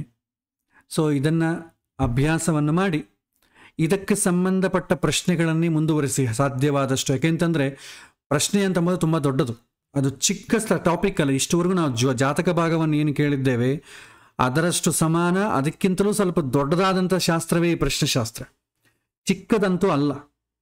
ಹಾಗಾಗಿ ಇದರಲ್ಲಿ ತುಂಬ ಪ್ರಶ್ನೆಗಳು ಬರುತ್ತೆ. ಇನ್ನು ನಾವು ಬೇಸಿಕ್ಸಲ್ಲಿ ನಾವೇನು ಕಲ್ತಿದ್ದೇವೆ ಅದೇ ಡೌಟ್ಸನ್ನು ಮತ್ತೆ ಇಲ್ಲಿ ಕೂಡ ಕೇಳ್ತಾ ಇದ್ರೆ ಏನಾಗುತ್ತೆ ಅಂದರೆ ಪಾಪ ಪ್ರಶ್ನೆಗೆ ಸಂಬಂಧಪಟ್ಟ ಪ್ರಶ್ನೆ ಕೇಳೋರು ತುಂಬ ಕಷ್ಟ ಆಗ್ತದೆ. ಸೊ ಹಾಗಾಗಿ ಇನ್ನು ಮುಂದೆ ಪಾಠಗಳಲ್ಲಿ ನಮಗೆ ಪ್ರಶ್ನೆ ವಿಭಾಗದಲ್ಲಿ ಏನೇನು ಪ್ರಶ್ನೆಗಳು ಬರುತ್ತೆ ಅವುಗಳನ್ನೇ ನಾವು ಜಾಸ್ತಿ ಸ್ಪರ್ಶ ಮಾಡ್ತಾ ಹೋಗೋಣ. ಜಾತಕ ಭಾಗದಲ್ಲಿ ಏನಾದರೂ ಪ್ರಶ್ನೆಗಳಿದ್ದರೆ ನಮಗೀಗ ಪ್ಯಾರಲಲ್ ಆಗಿ ಹೇಗೂ ಜಾತಕ ಭಾಗ ಕೂಡ ನಡೀತಾ ಇದೆ. ಸಂಡೇ ನಿಮಗೆ ಬೆಳಗ್ಗಿನ ಕ್ಲಾಸ್ನಲ್ಲಿ ನೀವು ಆ ಕ್ಲಾಸ್ನಲ್ಲಿ ನೀವು ಅದಕ್ಕೆ ಸಂಬಂಧಪಟ್ಟದ್ದು ಕೇಳ್ಬೋದು. ಸೊ ಇದು ಇವತ್ತಿನ ಪಾಠ. ಮತ್ತೆ ಮುಂದಿನ ವಾರದಿಂದ ಈ ಸಬ್ಜೆಕ್ಟನ್ನು ಮುಂದುವರಿಸೋಣ. ಅದಕ್ಕೆ ತಕ್ಕಂತೆ ಬೇಕಾದಂಥ ನೀವು ಪ್ರಶ್ನೆಗಳನ್ನು ಕೇಳ್ಬೋದು. ನನಗೆ ಗೊತ್ತಿದ್ದದನ್ನು ನಾನು ಹಂಚಿಕೊಳ್ತೇನೆ, ಗೊತ್ತಿಲ್ಲದನ್ನು ನಾನು ತಿಳ್ಕೊಂಡು ಹೇಳುವಂಥ ಪ್ರಯತ್ನವನ್ನು ಮಾಡ್ತೇನೆ. ಸೊ ಇವತ್ತಿನ ಪಾಠ ಇಲ್ಲಿಗೆ ಮುಕ್ತಾಯ ಮಾಡ್ತೇನೆ. ಶ್ರೀಕೃಷ್ಣಾರ್ಪಣಮಸ್ತು. ನಮೋ ನಮಃ. ಸೊ ಸೊ ಏನಾದರೂ ಪ್ರಶ್ನೆಗಳಿದ್ದರೆ ಇವತ್ತಿನ ಪಾಠಕ್ಕೆ ಸಂಬಂಧಪಟ್ಟದ್ದು ಒಂದು 5 ನಿಂದ 10 ನಿಮಿಷದ ಕಾಲ ನೀವೆಲ್ಲರೂ ಕೇಳಬಹುದು.